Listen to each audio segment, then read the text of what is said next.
She had no one left. No family, no friends, no escape. So at 2 a.m., bleeding and broken, she did the only thing she could. She called the most dangerous man she knew, and he came. If you've ever felt invisible, ever felt like the world had forgotten you existed, this story is for you. Stay until the very end, because Elena Moretti's journey from a locked bathroom floor to the throne of a criminal empire will change the way you see strength, survival, and what it truly means to be saved. Hit that like button and drop a comment telling me what city you're watching from. I want to see exactly how far this story travels. The bathroom door shook on its hinges, not for the first time that night, not even for the fifth. Elena Moretti had stopped counting the blows somewhere around the third or fourth, around the time the ringing in her ears had become a constant, steady hum, like a wire pulled too tight, vibrating at a frequency just below pain. She sat on the cold tile floor with her back pressed against the cabinet beneath the sink, knees drawn to her chest, the thin fabric of her blouse torn at the shoulder where Marco had grabbed her. Her left cheek throbbed. She could feel the swelling already, a slow, hot pulse beneath her skin that told her tomorrow would be worse than tonight. Tomorrow it would be purple and yellow. Tomorrow people would look at her and look away, which was somehow worse than being looked at. Elena. Marco's voice came through the door, low, dangerous, controlled in that way that always scared her more than his shouting. Open this door right now. She didn't move. I'm not angry. A pause. The kind of pause she had learned to read like weather, the silence before a storm decides which direction to break. I just want to talk. Come out and we'll talk. She pressed the back of her hand to her mouth and said nothing. The pounding resumed. The bathroom was small, a narrow rectangle of white tile and cold light, a single bulb overhead that buzzed faintly, a mirror above the sink that she was deliberately not looking at. She didn't need to see herself. She could feel herself clearly enough. The split in her lower lip, the ache in her ribs where she'd hit the edge of the kitchen counter, the raw skin on her wrists where he'd grabbed her and twisted. 3 years. 3 years of this particular education, and she still hadn't learned the most basic lesson, that it never got better. It only got quieter between the storms. Her phone lay on the tile beside her right knee. She'd grabbed it from the kitchen counter on her way to the bathroom. Instinct, some survival reflex she hadn't known she possessed, and now it glowed softly in the low light, patient and waiting. Elena stared at it. There was no one to call. That was the brutal truth of it, the thing she'd been avoiding thinking about for 3 years because thinking about it meant acknowledging how completely she'd let this relationship hollow her out. Her sister was in Denver and hadn't spoken to her in 8 months. The last conversation had ended with Elena defending Marco and her sister saying, I can't watch this anymore, and hanging up. Her friends from college had faded away one by one, not dramatically, but slowly, the way things disappear when you stop tending to them. She had co-workers, not friends. She had a life that looked normal from the outside and was falling apart on the inside. She had no one except... She stopped the thought before it fully formed. The bathroom door shook again. Something heavy this time. His shoulder maybe, or his fist with new purpose. The frame creaked. Elena picked up the phone. Her hands were shaking so badly that it took her 3 tries to navigate to her contacts. She scrolled past names she no longer trusted, past her sister's name that she couldn't bring herself to delete, past her landlord and her dentist and the Thai place on the corner, and she stopped. L. DeSantis. Work. She stared at the contact for a long moment. Luca DeSantis was her employer. She'd worked as his personal assistant for 14 months, answering correspondence, managing schedules, coordinating between his various legitimate business interests and the people who ran them. She was efficient and discreet and invisible, which was exactly what the job required. She came in, she did her work, she left. She did not ask questions. She did not look too long at the men who came and went through his offices, or the conversations that stopped when she entered a room, or the way Luca himself could make a person flinch simply by changing the quality of his attention. She was not naive. She knew what Luca DeSantis was. Everyone in the city knew what Luca DeSantis was. He was the kind of man you did not call at 2 a.m. He was the kind of man you did not put in your debt, did not ask for favors, did not remind that you existed outside the precise and professional context in which he had decided you existed. He was the kind of man who operated by a set of rules she didn't fully understand and didn't want to, because understanding them would mean inhabiting a world that she had spent her whole life trying to stay clear of. She pressed call. It rang twice. Elena! His voice was exactly what it always was, low, unhurried, carrying the particular weight of a man who had never once in his life been caught off guard. Not a question. Her name, stated as if her calling him at this hour was simply a fact he was acknowledging before proceeding. She opened her mouth. Nothing came out. The bathroom door shook again. Elena. His voice shifted slightly. Not warmer, exactly, but more focused. Talk to me. She stopped, pressed her lips together. Her voice came out smaller than she intended, cracked in a way that humiliated her. I'm sorry to call you. I know it's late. I know this isn't... Where are you? My apartment. She gave him the address. Her voice steadied slightly, as if the act of providing practical information gave her something to hold on to. I'm in the bathroom. He can't get in. Yet. A pause of about 2 seconds. He? My boyfriend. She swallowed. Yes, he's outside the door. Are you hurt? She almost said no out of reflex. The lie was so old, so practiced, it sat right there at the front of her mouth. Ready. Yes, she said instead, and felt something crack open in her chest. Stay in the bathroom. A sound in the background. Movement, purposeful and unhurried. Do not open that door for any reason. I'll be there in 12 minutes. You don't have to... Elena. Yes? I'm already in the car. The line went dead. She sat very still for a moment, listening to the silence where his voice had been, and then she lowered the phone to her lap and pressed her back harder against the cabinet and waited. He was there in 10 minutes. She knew because she counted, not seconds exactly, but breaths, which were uneven and unreliable as timekeeping, but better than nothing. She counted breaths and listened to Marco outside the door, his monologue shifting through its familiar registers. Fury, then false calm, then something uglier than either. Then she heard the front door of the apartment open, not breaking, not forced, just opened, as if it had been given no choice in the matter. The sound that followed was brief and specific. She heard Marco say, "Who the..." And then there was a sharp crash, the kind made by a human body encountering a wall, and then silence. The silence lasted about 15 seconds, then a knock on the bathroom door. Measured, unhurried, 3 distinct raps. It's me. She knew his voice. She stood up slowly, legs stiff from the cold tile, and unlocked the door. Luca DeSantis stood in her hallway, looking entirely out of place and entirely at ease, both at once, which was something she had noticed about him before. His ability to inhabit any space as if it had been built around him. He was tall, broad across the shoulders, wearing a dark jacket over a shirt with the collar undone, as if she'd caught him at the end of something, or the beginning. His dark hair was slightly disheveled. His expression was calm in that particular way of his that had always read to her as the stillness before a decision. His eyes moved over her face, quick, methodical, cataloging. "Where else?" he said. She blinked. "What?" "You're holding your left side." He nodded at her hand, which she hadn't realized was pressed to her ribs. "Where else are you hurt?" She stopped trying to minimize. "My face, my wrists, my ribs. I don't think anything's broken."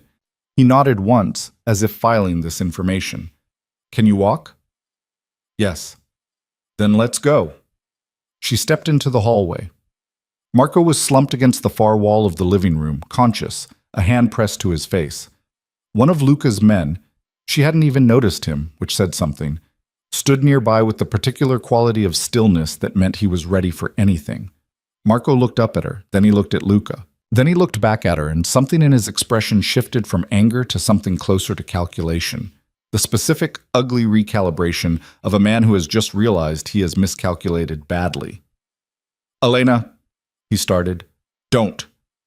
Luca's voice was quiet and absolute and didn't even bother to be threatening, which was somehow more threatening than anything else he could have said. He didn't look at Marco when he spoke. He was putting his phone in his jacket pocket, attention already elsewhere. "You have 1 hour to be gone from this apartment." Leave her things exactly as they are. Do you understand what I'm telling you? Marco said nothing. Marco. Luca finally looked at him, and whatever was in that look made Marco press himself harder against the wall. Do you understand what I'm telling you? Yes, Marco said. Good. Luca turned toward the door. He paused, glancing back at Elena where she stood frozen in the middle of her own living room, and something in his expression shifted almost imperceptibly. Not softness, exactly. Something more complicated than that. Acknowledgement, maybe. Recognition. Elena. He gestured toward the door. Not impatiently, just precisely. She picked up her bag from beside the couch, the one she'd dropped when everything started. Her hands were still trembling. She followed him out the door without looking back at Marco, down the hallway that smelled like someone's dinner, into the elevator with its buzzing fluorescent light, out through the lobby and into the cold night air where a black car was idling at the curb. The city was quiet at this hour, that particular 2 a.m. quiet that felt less like peace than like the world holding its breath. Streetlights reflected orange on the wet pavement. Somewhere, several blocks away, a siren. Luca opened the car door she got in. He came around to the other side and settled into the seat beside her, and the car pulled out into traffic without anyone saying a word. But for 3 blocks, neither of them spoke. Elena sat with her hands folded in her lap and looked out the window and tried to organize her thoughts into something coherent, which was proving difficult. Everything felt slightly unreal. The familiar street sliding past, the warmth of the car's interior, the impossibility of this particular situation.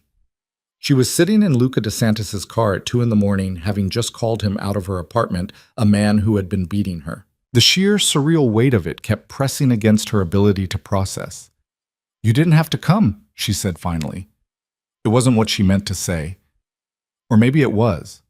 You called me. I know. She stopped. I didn't know who else to call. I know that's not your problem. I'll find somewhere else to go in the morning. I just needed... Elena. She stopped talking. You don't need to explain. He was looking out his own window, not at her, his profile cutting a clean line against the passing light. And you don't need to find somewhere else to go. She said nothing. You'll stay at the penthouse tonight. He said it the way he said most things, with the mild, settled confidence of a man stating facts rather than offering options. We can discuss the rest in the morning. I don't want to be... You're not. He glanced at her briefly. In the morning. She looked at him for a moment in the soft dark of the car's interior. This man she'd spent 14 months carefully not seeing, deliberately not registering, reducing to a title and a schedule and a set of professional obligations because it was safer that way. Seeing him fully felt dangerous, like looking directly at the sun. Why? She asked. The question came out before she could consider it. She watched him process it, the slight pause, the almost imperceptible tightening around his eyes. Because you called me, he said, and because you shouldn't have had to. It was not the answer she expected. She turned back to her window and pressed her lips together and focused on the city moving past, and she did not cry. She had stopped crying a long time ago, had learned to seal herself up in the specific way that people learn when crying doesn't help. But something in her chest shifted. A small, reluctant movement, like a door that had been locked for years turning on a hinge. The penthouse was on the 34th floor of a building in the city's financial district, and it was exactly what she would have expected from Luca DeSantis, which meant it was nothing like what she would have expected from anyone else. She had been to his offices before, sleek, minimal, designed to communicate authority without decoration. The penthouse was different. It was large, certainly, and expensive in that understated way that didn't announce itself, but it also had the specific quality of a place actually lived in by a specific person. Books on the shelves, real books, red books, with broken spines and occasional slips of paper marking pages. A half-finished glass of something amber on the kitchen counter. A window that ran the full width of the living room looking out over the city, which at this hour was a field of light stretching to the horizon. A woman appeared, mid-50s, with the brisk efficiency of long employment, who Luca introduced as Rosa. Rosa took one look at Elena, said something sharp to Luca in Italian that Elena didn't catch, and disappeared, returning 3 minutes later with a first aid kit, a glass of water, and the specific expression of a woman who had seen things and had learned to respond with practicality. "Sit," Rosa said to Elena, gesturing at the kitchen island. Elena sat. Rosa worked quietly and competently, cleaning the cut on her lip, examining the bruising on her cheek and wrists with the impersonal efficiency of someone who treated injuries as problems to be solved. Luca stood slightly apart, jacket off now, watching without hovering. "Nothing broken," Rosa said to him in English this time, a concession Elena understood to her. "Ribs are bruised, not cracked. She needs to ice the cheek and rest." "There's a room ready," Luca said. Rosa packed up the first aid kit, gave Elena a look that contained several things she didn't say, and departed. Elena sat on the kitchen stool with an ice pack pressed to her cheek and looked at Luca, who was standing by the window with his arms folded, looking at the city. "I should apologize," she said. He turned his head. "For what?" "For calling you, for involving you in something that isn't—" "Stop apologizing." She stopped. "You work for me," he said, not harshly, more like he was establishing a premise. "That means something." "It means I manage your calendar," she said. "That's not the same as—" "Elena." There was something in his voice, not impatience, but weight. "Stop!" She stopped. He was quiet for a moment, still looking at the city. When he spoke again, his voice was lower, more measured. The voice of a man choosing words carefully, which was not what she associated with him. He was usually someone who spoke with absolute certainty. "How long?" he said. She knew what he was asking. "Long enough," she said. "Why didn't you leave?" Not a question. She considered it anyway. "Because leaving is harder than people think it is," she said carefully. "Because it's never one moment. It's the way it becomes normal. You don't realize it until you're already in it, and by then everything outside it feels—" She paused. "I don't expect you to understand that." "I understand it better than you think." He turned from the window then and looked at her directly, and she was struck again by the quality of his attention, the full, undistracted weight of it. It was uncomfortable and clarifying at once, like stepping into good light. "I've seen what that kind of trap looks like, from the outside." "Your work," she said carefully. He acknowledged this with the slight movement of his head that meant, "Yes, and let's not explore that further." "You're safe here. That's what matters tonight. And tomorrow? Tomorrow we'll figure out tomorrow." He straightened, moved toward the hallway. "Rosa put you in the East Room. There's everything you need." He paused. "Do you want me to call anyone? Your sister?" She blinked. She hadn't known he knew about her sister, but then she managed his calendar. He would have seen the family emergency days she'd requested, the fragments of personal information that leaked through the edges of professional life. He noticed things. She'd always known that. "Not tonight," she said. He nodded. "Then sleep. We'll talk in the morning." He turned toward what she assumed was his own part of the apartment. "Luca." The name came out before she planned it.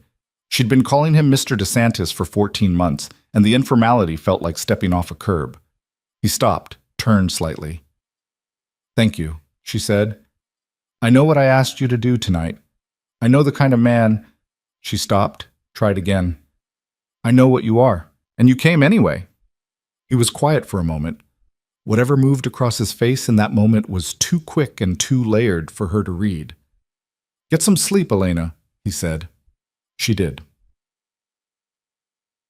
She woke to daylight and the smell of coffee and the brief, disorientating confusion of unfamiliar surroundings, and then the return of everything that had happened, hitting her in sequence like a series of quiet waves. The bathroom floor, the phone in her hand, his voice. "I'm already in the car." She lay still for a moment, looking at the ceiling. The room was beautiful. Cream walls, heavy curtains that let in morning light in thin, warm strips. Furniture that was expensive without performing it. There was a clean change of clothes folded on the chair that she didn't ask about because she was learning that Luca DeSantis's world ran on preparation, and she was better served accepting its provisions than questioning them. She showered, dressed, and found the kitchen by following the smell of coffee. Rosa was there, moving efficiently around the space. Luca was at the kitchen island with papers and a phone, jacket off, looking for all the world like a man who had simply woken up and begun working, which she suspected was exactly what had happened. He looked up when she entered. "Coffee?" he said. "Please." She sat across from him. Rosa provided coffee without being asked and disappeared again with the smooth invisibility of long practice. Elena wrapped her hands around the mug and looked at the city beyond the window. Daylight showing it in its full detail, a sprawl of glass and concrete and possibility, and tried to figure out what to say. "I've arranged for your things to be brought from the apartment," Luca said, not looking up from his papers. She stared at him. "What?" "Your clothing, your personal items, whatever you need." He turned a page. "Marco will not be there. He won't be at your apartment again." She thought about asking how he could be sure of that. She decided not to. "I can't stay here," she said. "You can stay here until you have somewhere safe to go." He looked up then. "That's not a negotiation. It's what's happening." "Luca, you're useful to me." He said it plainly, without apology. "You're the best assistant I've had. I'd prefer not to replace you because your personal situation has become untenable." He paused. "And I'd prefer you were safe. Both of those things are true simultaneously." She looked at him for a moment. There was something almost restful about the directness, the complete absence of performative concern or anything that needed to be navigated for subtext. He said what he meant. She'd noticed that about him before professionally. It felt different in this context. "You're telling me I'm a business investment," she said. "I'm telling you the reasons that are easiest to say out loud." He held her gaze for a moment. "There are others." She didn't push. She drank her coffee. "There's something I need to tell you," he said. His tone shifted. Subtle, but she caught it. The quality of his attention changed, became more careful. She set down her mug. "All right?" He was quiet for a moment, seeming to choose his approach. "The work I do," he began, "is not what appears in public record. You know that." "I've always known that." "Then you know that knowing too much can be complicated." "I've been your assistant for 14 months, she said steadily. "I've managed your schedule, your correspondence, your connections to people whose names I've never said out loud. I've never asked a question I didn't need to ask, and I've never repeated anything I've heard. Whatever you think I know or don't know," she stopped. "I'm not naive, Luca. I chose to work for you knowing what I knew." He looked at her for a long moment. "Why?" he said. "The same reason anyone does anything," she said. "The money was good, the work was straightforward, and I needed to disappear into a job that required so much discretion there was no room left for me to think about my own life." She paused. "That last part isn't something I'm proud of." Something moved across his face. Not quite a smile, but something warmer than what she usually got from him. "Honesty is underrated," he said. "Apparently we're both practicing it this morning." He almost smiled. She filed that away. "There's something happening," he said, his voice going back to that measured, careful register. "Something I've been working on for the better part of a year. A network." He paused, choosing words precisely. "People, powerful people who've been running a trafficking operation through this city. Women. Most of them taken from places where no one will notice them missing." The air in the room changed. Elena went very still. "I've been working to dismantle it," he continued. "Not because I'm a good man. I won't ask you to believe that. But because this operation has been encroaching on my territory, using my city's infrastructure, and leaving a trail of damage that bleeds into everything I'm trying to hold together." He looked at her evenly. "And because some things cross lines that I don't cross." She was quiet, absorbing this. "How many women?" "Dozens that I know of. Possibly more." "And you—" She stopped. "You're telling me this why?" "Because you're in my house," he said simply, "and because there's going to come a moment where what I'm doing and where you are overlap. I'd rather you know than not know." "Is it dangerous? For me? Being here?" "Potentially," he said, which she appreciated. The honesty of it, the absence of reassurance. "I can keep you protected, but I won't keep you ignorant of what you're being protected from." She looked at him across the kitchen island in the morning light. This man she'd spent 14 months trying not to fully see, who had come to her apartment at 2 in the morning and removed her problem with the same quiet efficiency he brought to everything, who was now looking at her with what she could only describe as respect, or the beginning of it, and waiting. "All right," she said. "All right," he repeated, watching her. "Tell me what you need me to know." Marti. The next several days had the quality of a controlled adjustment, the way eyes learn to see in new light, gradual and cumulative. She learned the rhythms of his house. Rosa arriving at 7, the security team rotating on 6-hour shifts, Luca's hours that made no conventional sense but followed their own internal logic. She learned which rooms she could move through freely and which she should wait to be invited into, not because anyone told her, but because she was a person who read environments, and this one had its own grammar. Her things arrived from the apartment, a large, carefully packed series of boxes that appeared one afternoon while she was working, delivered with the same efficient invisibility as everything in this world. She didn't ask how the apartment had been accessed. She unpacked methodically, which was the only way she knew how to process things. She kept working. That was the simplest thing. Her laptop, his schedule, his correspondence, the steady operational flow of his legitimate interests, which were substantial and required genuine management. It gave her structure.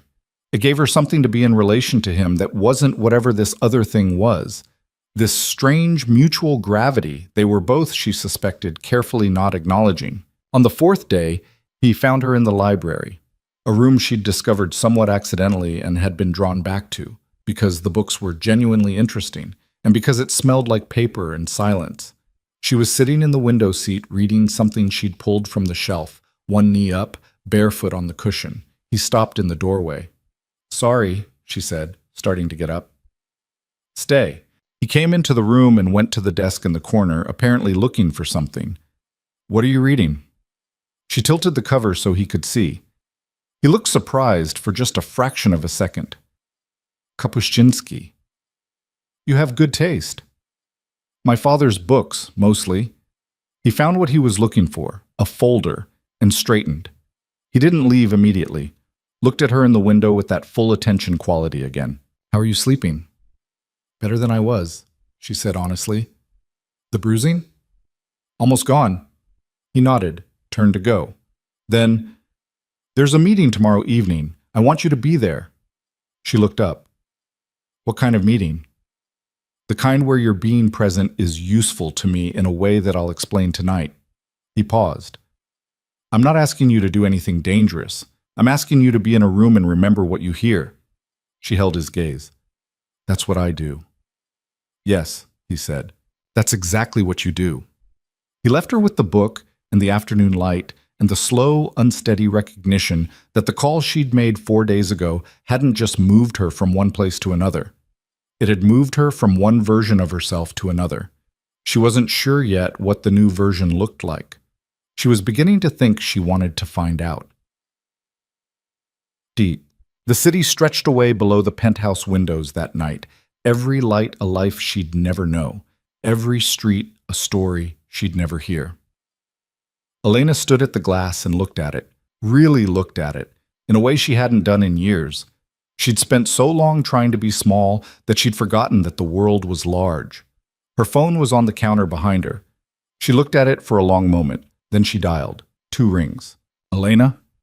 Her sister's voice, surprised, cautious, the particular caution of someone who'd been burned before and wasn't sure what this call was yet. "Hi," Elena said.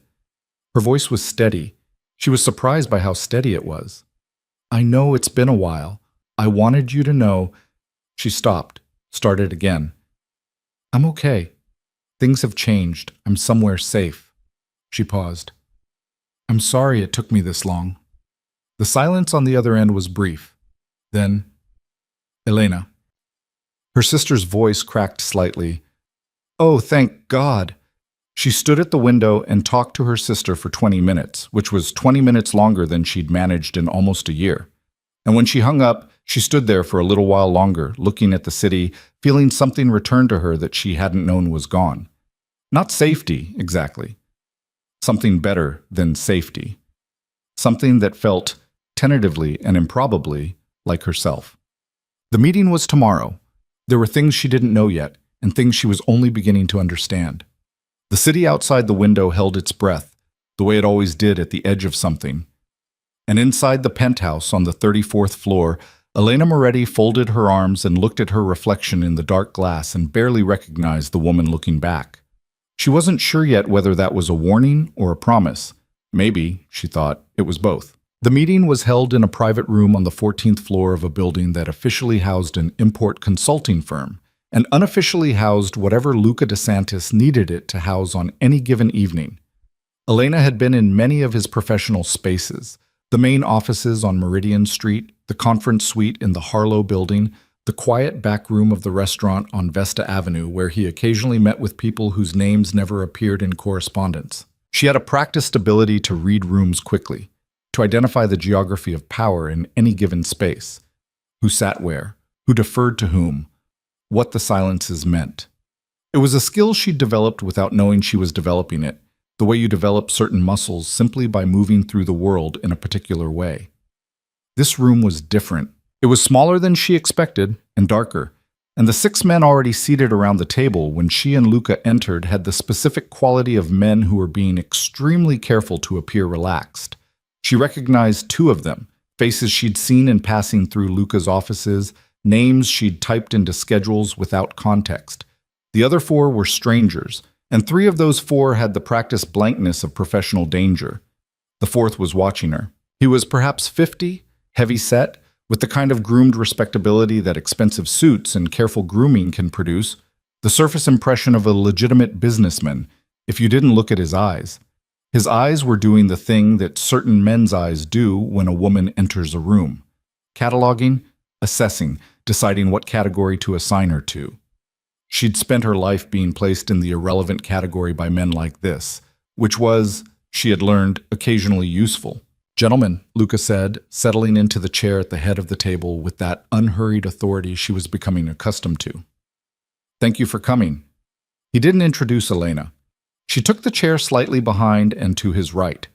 Not at the table exactly, but present. A position that said assistant clearly enough that the men around the table filed her into their mental furniture and moved on. The heavy-set man's gaze lingered a moment longer than the others before he too looked away. She opened her notebook. The meeting was on its surface about real estate, port development, warehouse leasing, something about container logistics. The language was technical and dense, and she wrote it down with the same careful neutrality she brought to all of Luca's meetings. But she was also listening to the other language, the one beneath the words, in the pauses and the deflections, and the particular way certain men looked at other certain men when specific topics arose. And she was learning something. The heavy-set man, introduced only as Renner, kept redirecting. Whenever the conversation moved toward the southern warehouse district, toward the specific pier that came up 3 times in oblique reference, toward the logistics company called Albatross Freight, whose name appeared on 2 of the documents on the table, Renner would speak and the conversation would veer. Smoothly. Practiced. The way water redirects around a stone. He was protecting something. She wrote Albatross, Southern Pier in her notebook in the margin, small enough to be invisible to anyone who wasn't looking for it, and kept her face exactly as neutral as it always was. 40 minutes later, when the meeting concluded and the men dispersed into the building's various exits, she and Luca rode the elevator down in silence. His driver pulled the car around. The city moved past the windows. Late evening now, the streets transitioning from the end of one world into the beginning of another. "Albatross Freight," she said. He turned his head. "He moved every time someone got close to it," she continued. 3 times. The southern pier, he let the northern warehouses go without a fight, but the southern pier, he kept pulling attention away from. And the documents on the table, the 3rd one down had a routing code on the header that the others didn't. I didn't recognize the format. Luca was looking at her with an expression she hadn't seen from him before. Not surprise exactly. Something more like the specific attention of a person who has just received information they already suspected was true about someone, now confirmed. "You saw all of that," he said. "I see everything," she said. "I always have. I just never had a reason to say it out loud." He was quiet for a moment. "The routing code.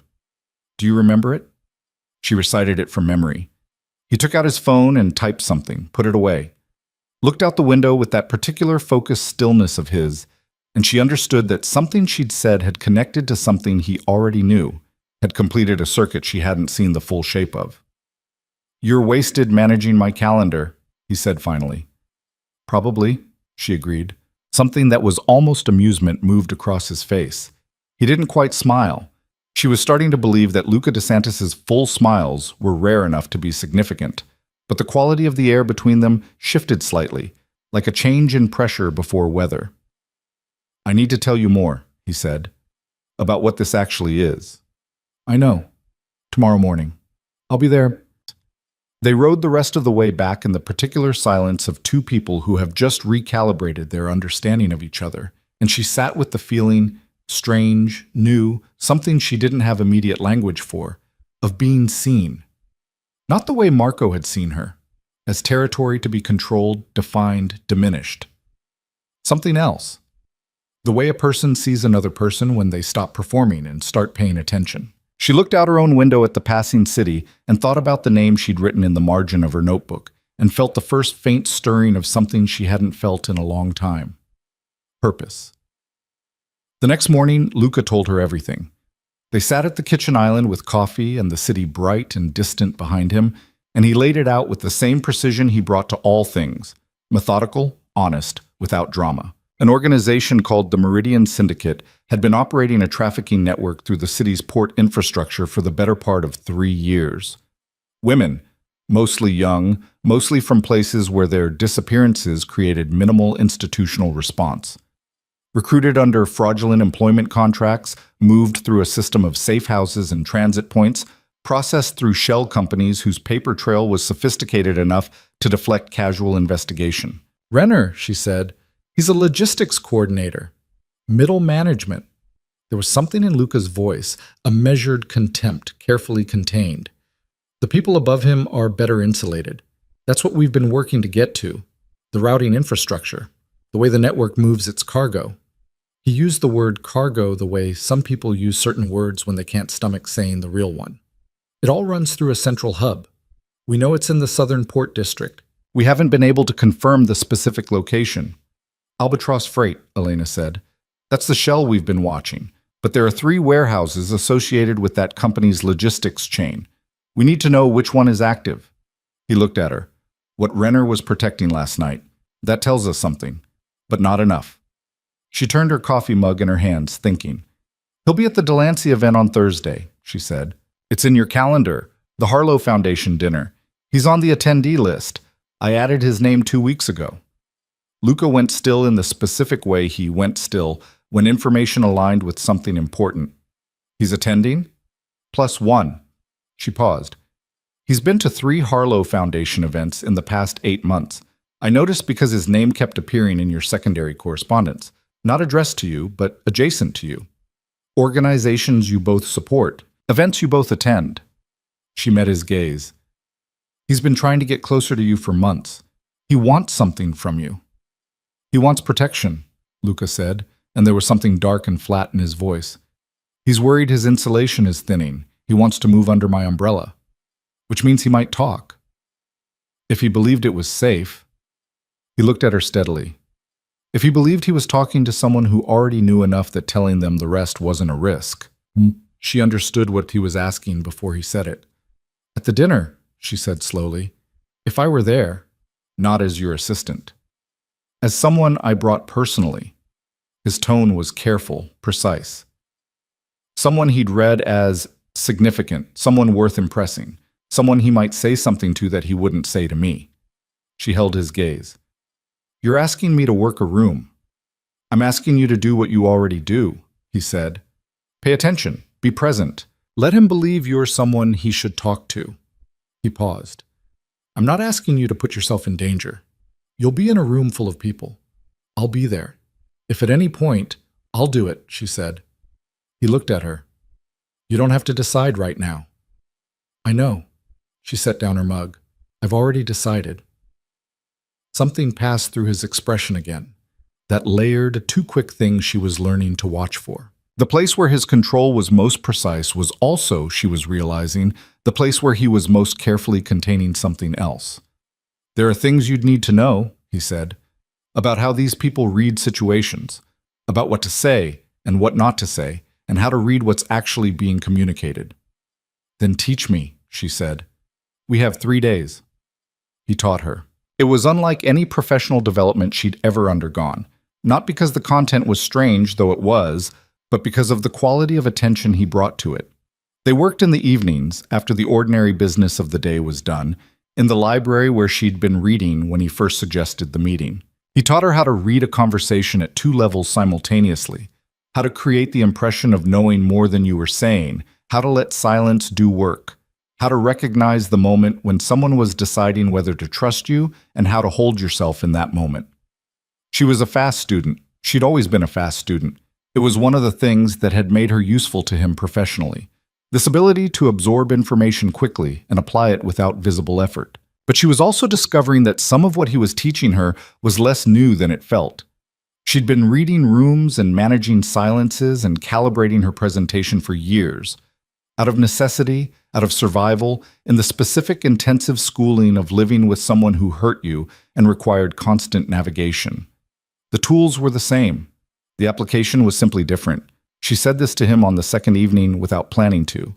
He was quiet for a moment after. That's one of the uglier ironies, he said. What is? That survival teaches skills that shouldn't have to be learned that way. He looked at her, directly, with that full attention. You're sharp, Elena. You've always been sharp. That didn't come from him. That came from you. She looked at her hands on the table. He didn't make you capable, Luca continued, with a deliberateness that told her he was choosing this precisely. He just gave you a terrible context to practice in. She was quiet for a moment, then, that might be the most useful thing anyone has ever said to me. It's true. I know. She looked up. That's why it's useful. He held her gaze for a moment longer than he needed to. Then he looked down at the notes between them and said, The Meridian Syndicate has a contact in city government. We don't know who yet. That's the other piece. The pivot was deliberate, Chip. She understood that. He was pulling them back from the edge of something that neither of them was ready to step off of. She let him. Tell me about the contact, she said. He told her. The picture that was building, detail by careful detail, was worse than she'd imagined. The syndicate wasn't simply a criminal network operating in the dark. It was embedded, fingers in the Port Authority, in the city planning office, in the private security contracts that ran through half the commercial real estate in the Southern District. It had been growing for 3 years, while the official apparatus of justice either looked the other way or actively facilitated, and the women moving through its infrastructure were almost entirely invisible because the system that should have seen them had been carefully adjusted not to. How many people know what you're doing? She asked. The ones I trust completely. He paused, which is a short list. Am I on it now? He looked at her. Yes, he said, simply, without qualification. She felt the weight of that, the specific gravity of being trusted by this particular man, which was not nothing. She sat with it for a moment, and then she said, Then let me help. Not just Thursday, after Thursday, whatever you need. He was quiet for long enough that she thought he was going to redirect again. Then, we'll see what Thursday tells us first. All right. She closed her notebook. But I mean it. I know you mean it, he said. That's not what I'm weighing. Then what are you weighing? He looked at her for a moment, and there it was again, that carefully contained thing, the thing behind the control that she'd been learning to read, the way she'd learned to read everything else about him. Whether the cost to you is worth what you're offering, he said. She held his gaze. That should be my decision. Yes, he said quietly. It should. Thursday arrived with cold rain and the specific nervous energy of a city settling into evening. The Harlow Foundation dinner was held at the Meridian Grand, which had the mild irony, Elena noted privately, of sharing a name with the organization they were working to dismantle. In a ballroom that managed to be simultaneously ostentatious and tasteful, which was the architectural personality of serious money. She wore a dress that Rosa had appeared with that morning without explanation. Deep blue, understated, exactly right. Rosa had the same approach to everything. Efficient, impeccable, no discussion required. Elena had stopped questioning it and simply appreciated the care. Luca came to collect her from the East Room at 7:45. He stopped when he saw her. It was brief. The stop. Perhaps half a second, no more. But she'd gotten good at reading him, and she caught it. "Ready?" he said. "Yes." He offered his arm in the doorway, and she took it, and they walked out into the rain-polished evening together. And she thought about the fact that 10 days ago she'd been on a bathroom floor, and now she was this, whatever this was. The world moved strangely. The only thing to do was move with it. The ballroom was full of the particular kind of people who attended these events.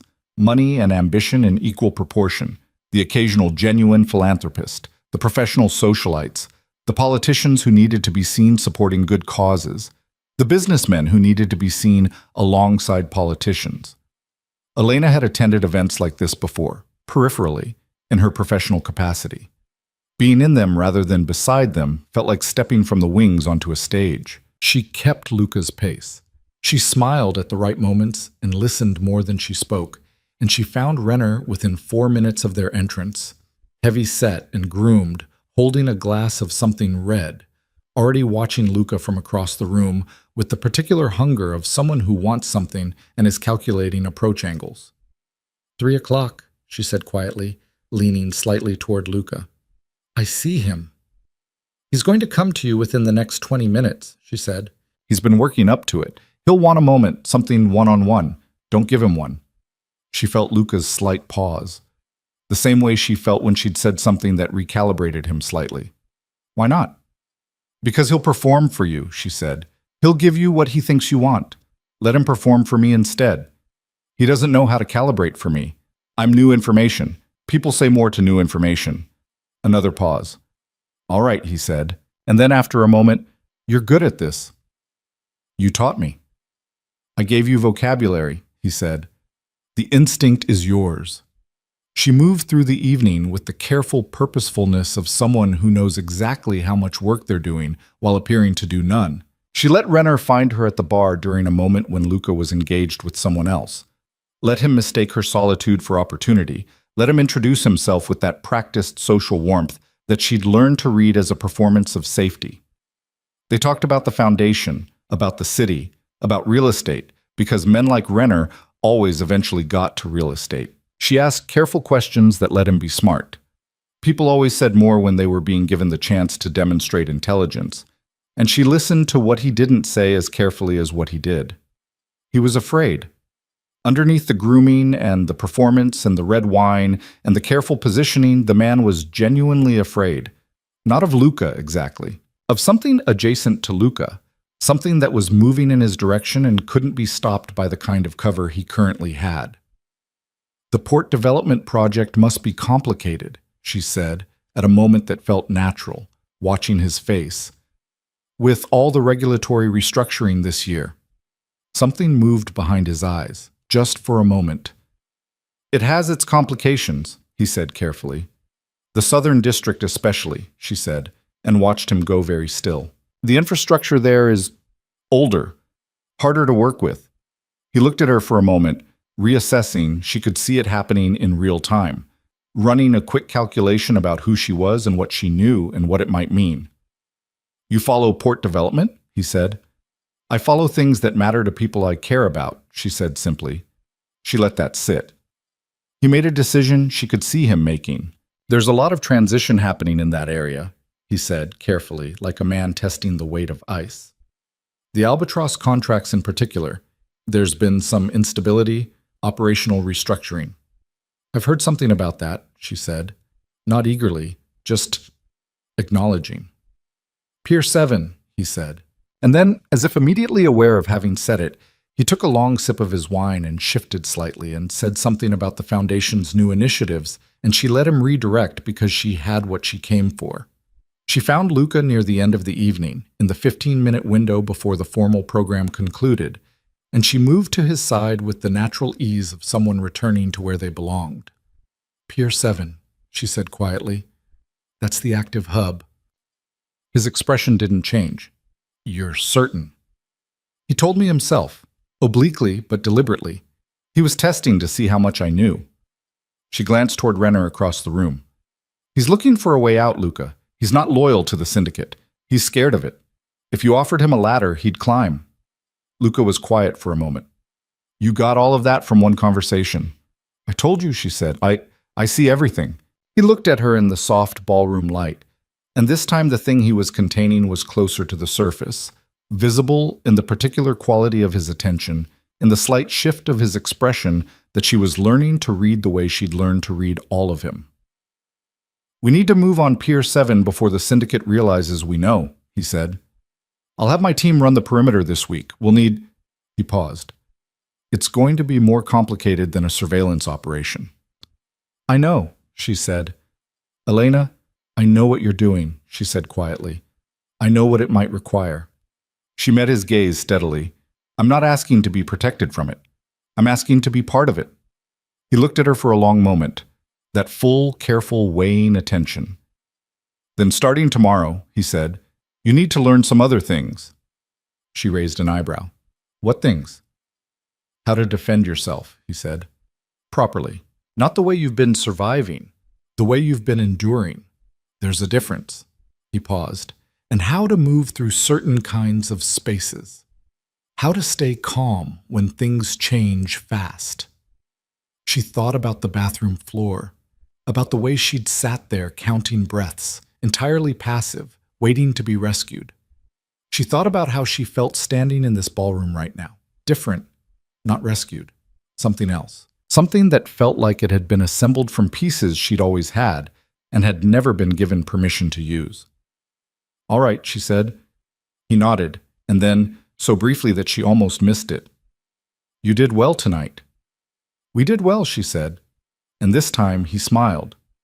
Small, barely there, gone almost as quickly as it appeared, but real. She catalogued it carefully, the way she catalogued everything. The car ride home was different from the one 10 nights ago. The same city, the same darkness, the same two people in the back of the same black car, but the specific gravity between them had shifted, the way a room shifts when furniture is rearranged, not unrecognizable, reconfigured. Can I ask you something? She said. Yes. The women, she said, the ones in the syndicate's network. Do you know anything specific about them? Where they're from, who they... Some of them, he said.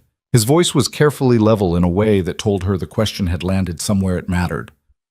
My contact in the Port Authority has given us names. Fragments. A pause. Most of them are young, early 20s, a few younger. She absorbed this. After, she said, when this is over, what happens to them? He turned his head toward her. What do you mean? I mean, they won't just be released and fine, she said. They'll need things. Resources, support, help rebuilding. She stopped, organized her thoughts. I'm good at organizing things, at knowing what people need and how to connect them to it. She paused. I want to be part of that. After. He was quiet for long enough that she thought she'd overstepped. Then, I've been thinking about that as well, he said. The infrastructure. What comes after the operation? And I think that's a conversation worth having. He looked at her. After, she agreed. Outside the window, the city moved past. Its 10,000 lights, its 10,000 stories, its layers of beauty and damage stacked on top of each other like geological strata. She'd lived in this city for 5 years, and she'd never really seen it, had moved through it with her eyes down, making herself small, occupying as little space as possible. She looked at it now and felt something that she carefully examined before she trusted. Not recklessness, not the borrowed courage of an extraordinary situation, but something quieter and more durable than either. Something that had always been there, waiting in the dark for the right conditions. When they reached the penthouse and rode the elevator up and emerged into the warm, particular quiet of that high, sheltered space, she paused in the hallway. Luca. He turned. She didn't know exactly what she wanted to say. She was still learning the language of this new terrain, the vocabulary for a relationship that had no clean category, that was built from 14 months of professional distance and 10 days of radical proximity, from crisis and competence and the gradual, reluctant honesty of two private people learning that the other one could be trusted. Thank you, she said finally, For treating me like someone who can handle knowing things. Not everyone does that. He was quiet for a moment. You've always been able to handle things, he said. You just weren't in an environment that required it of you in this particular way. Is that what this is? She said. A requirement? The question was light, but it wasn't, and he heard what it actually was. No, he said, quietly, precisely. That's not what this is. She held his gaze for a moment. Then she nodded and walked down the hall toward the east room, and she didn't look back, because some things were better, let alone to develop in their own time. In the dark, the way certain things grow. She sat at the window of the east room for a long time that night, watching the city, running through the evening's events with the careful, analytical part of her mind. Renner's face, Pier 7, the routing infrastructure, the shape of what was coming. The operation was weeks away, maybe less. Things were moving. She thought about what Luca had said, how to defend yourself properly, and what it meant that she had said all right without hesitation. She thought about the bathroom floor and the girl who had sat on it, and she thought about the woman who had stood in a ballroom tonight and extracted a location from a frightened man using nothing but patience and attention, and she tried to find the line between those two people. There was no line. That was the thing.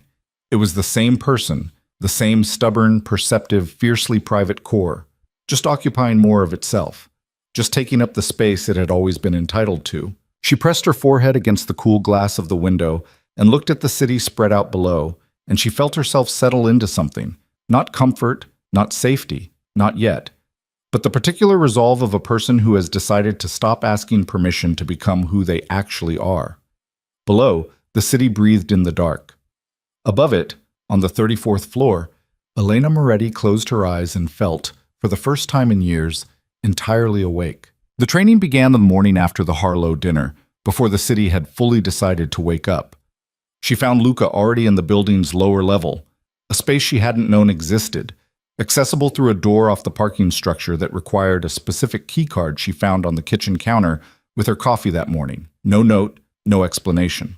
The room was large and clean and functional. Mats on the floor, a heavy bag in the corner, a wall of mirrors that she deliberately didn't look at immediately, because she had a feeling she would need to be ready before she looked at herself in that particular context. Luca was there with a man named Cord, broad, quiet, with the kind of physical economy that told her he'd spent most of his life learning exactly how little movement was required to achieve any given result. Cord trained Luca's security team.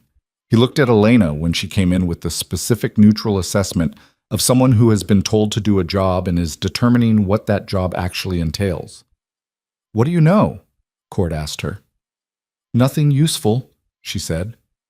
He nodded as if this were the best possible answer, and they started from there. The first week was humbling in the specific way that beginning anything is humbling. The collision between what you understood intellectually and what your body could actually do. She learned how to fall without hurting herself, which was the foundation of everything else. And she learned that she had been falling wrong her entire life.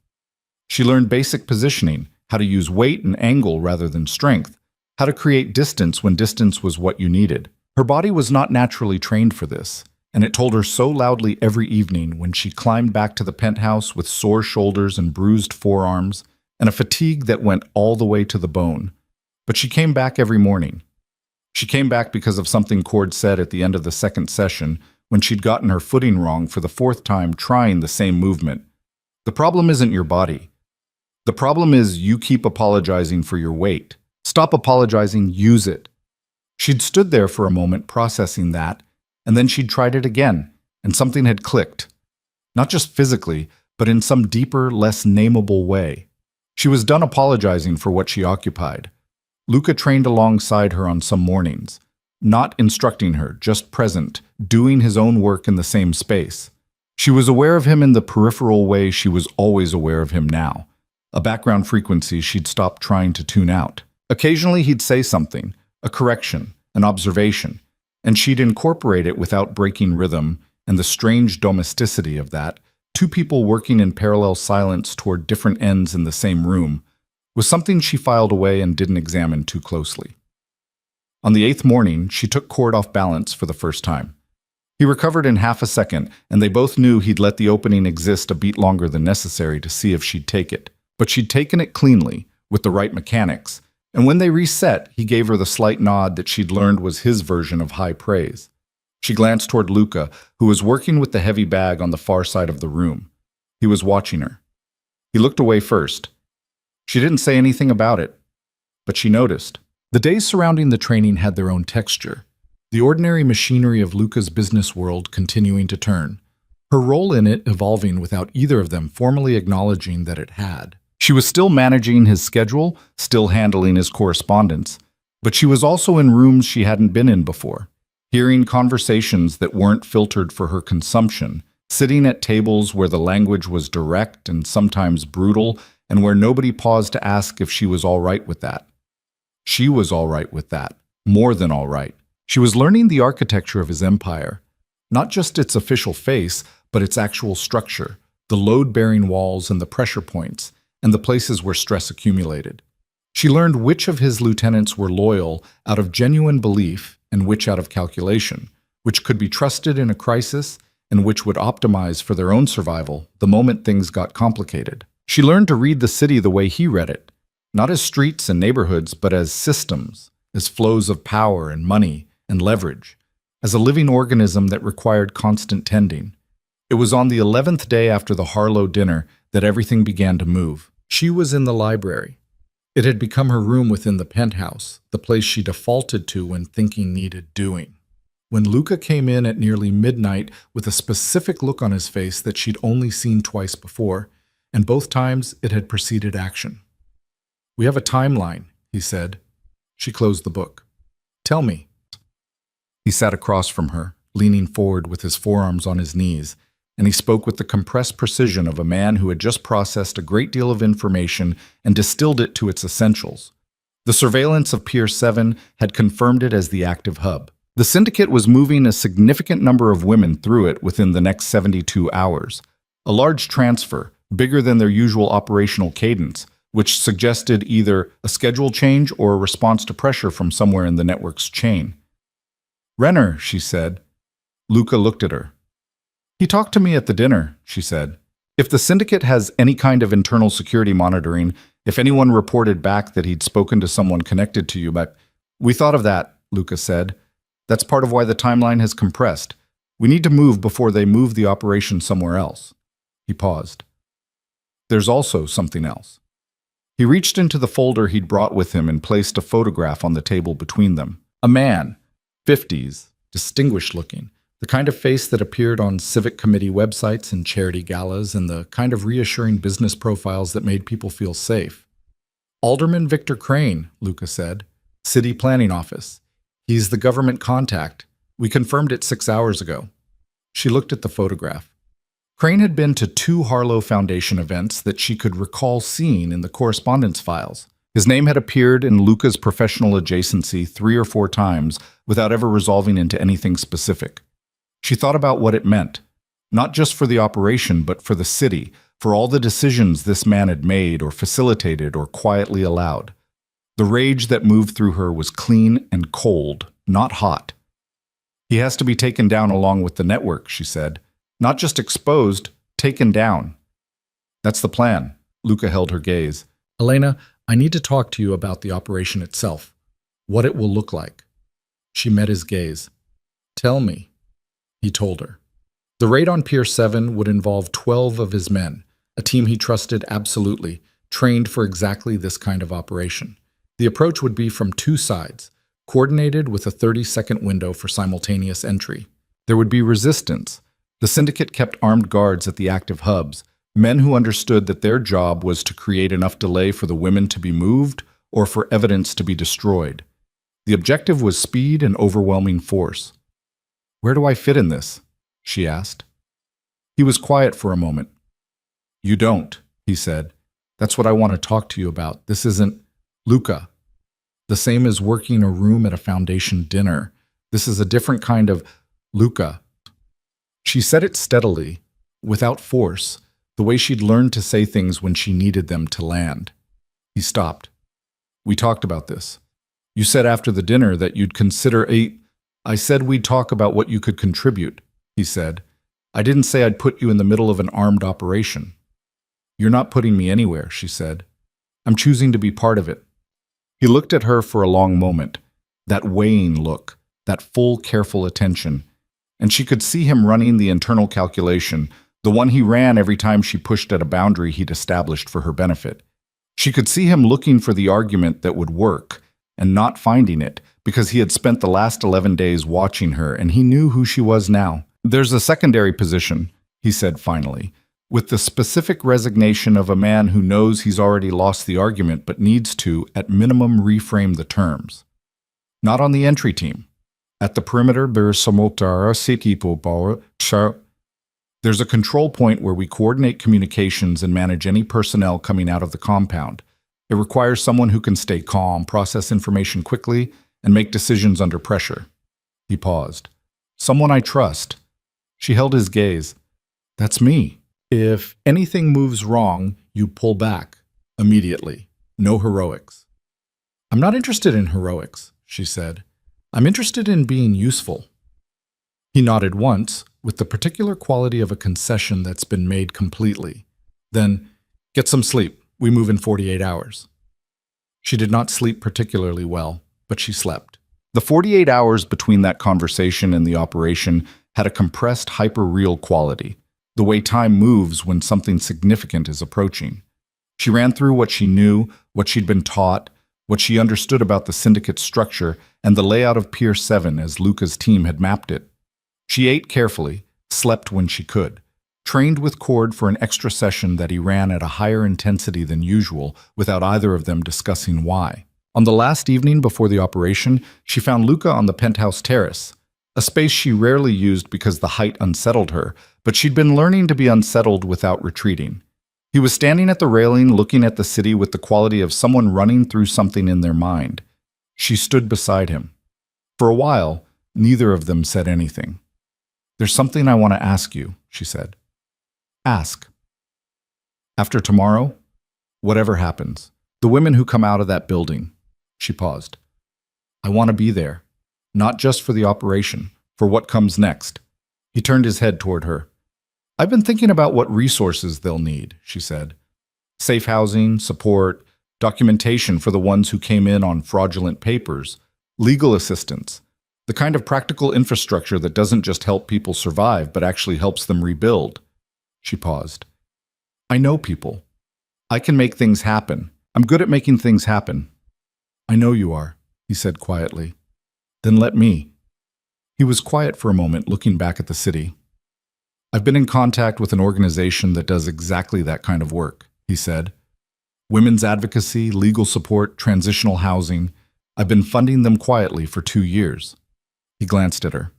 I'd been thinking about what it would take to significantly expand their capacity. The right person managing the coordination between my resources and their operation.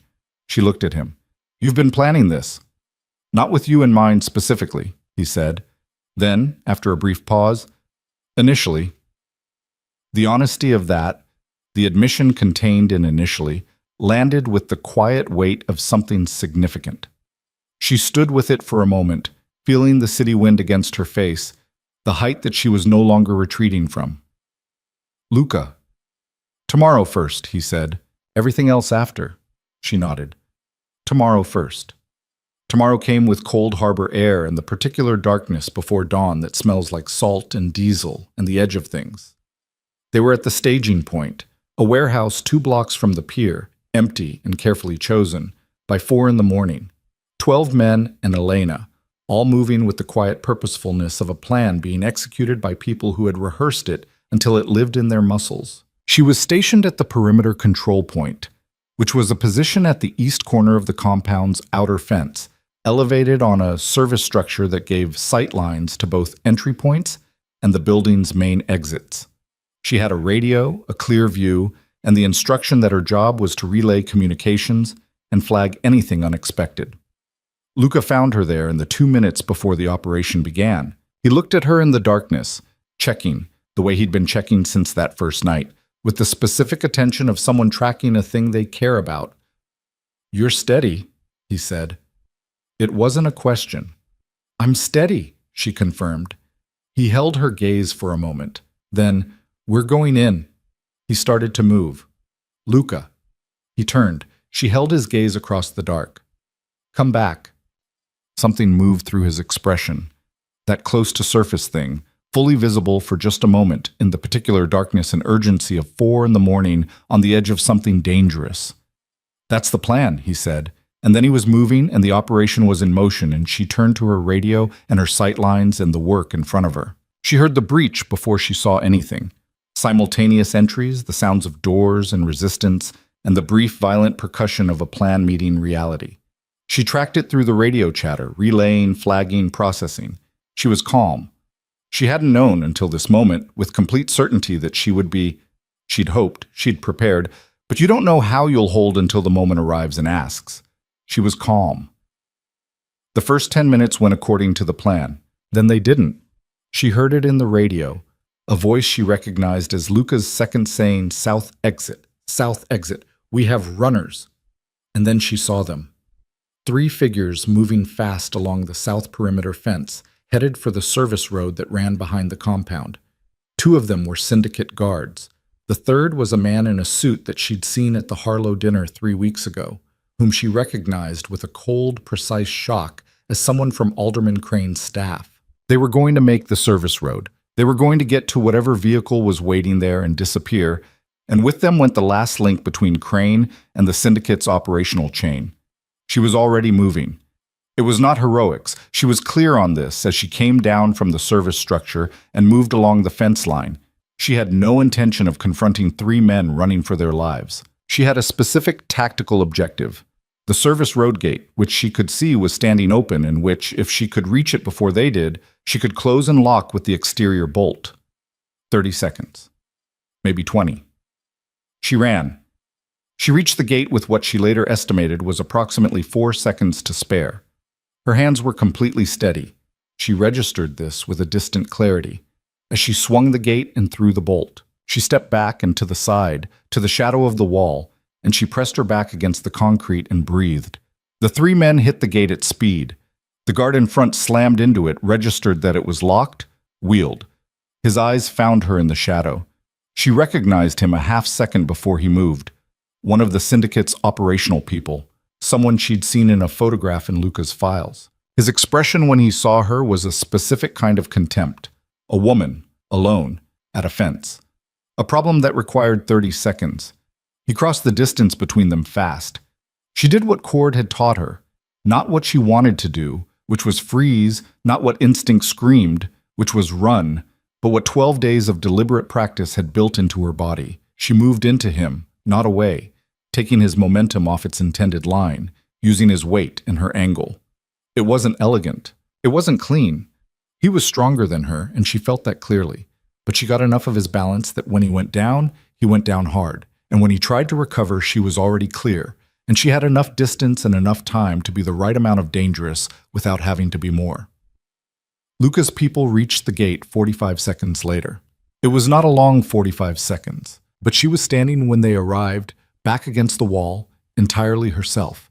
The gate still bolted, all 3 men accounted for. Luca was with them. He stopped when he saw her. Really stopped, that half-second full stop that she'd cataloged before. And then he crossed to her in 5 fast steps, and his hands were on her face, checking, and his eyes were doing the thing he did when he needed information quickly. "Are you hurt?" "No." She caught his hands briefly, not pushing them away but steadying them. "I'm not hurt. The link to Crane, his aide is one of the 3. Don't let him—" "I see him." But he didn't move yet. His eyes were still on her face, still running that check. "Elena." "I used what Cord taught me," she said. "It worked." He looked at her for a moment longer. Something was happening in his face. Something she didn't have vocabulary for yet. Something that went below the categories of professional and personal that she'd been trying to maintain as separate.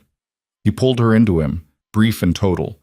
His arms around her, her face against his shoulder, his hand at the back of her head. 4 seconds, maybe 5. Then he released her and turned to his men, and the world resumed its operational pace. She stood at the fence in the cold harbor air and pressed her hand flat against the concrete and breathed. And she understood something about herself that she hadn't known before this moment. She wasn't who she had been in that bathroom. She She wasn't the woman who had sat on a cold floor waiting for rescue. She was someone who had run toward a gate, who had held her ground, who had stayed standing.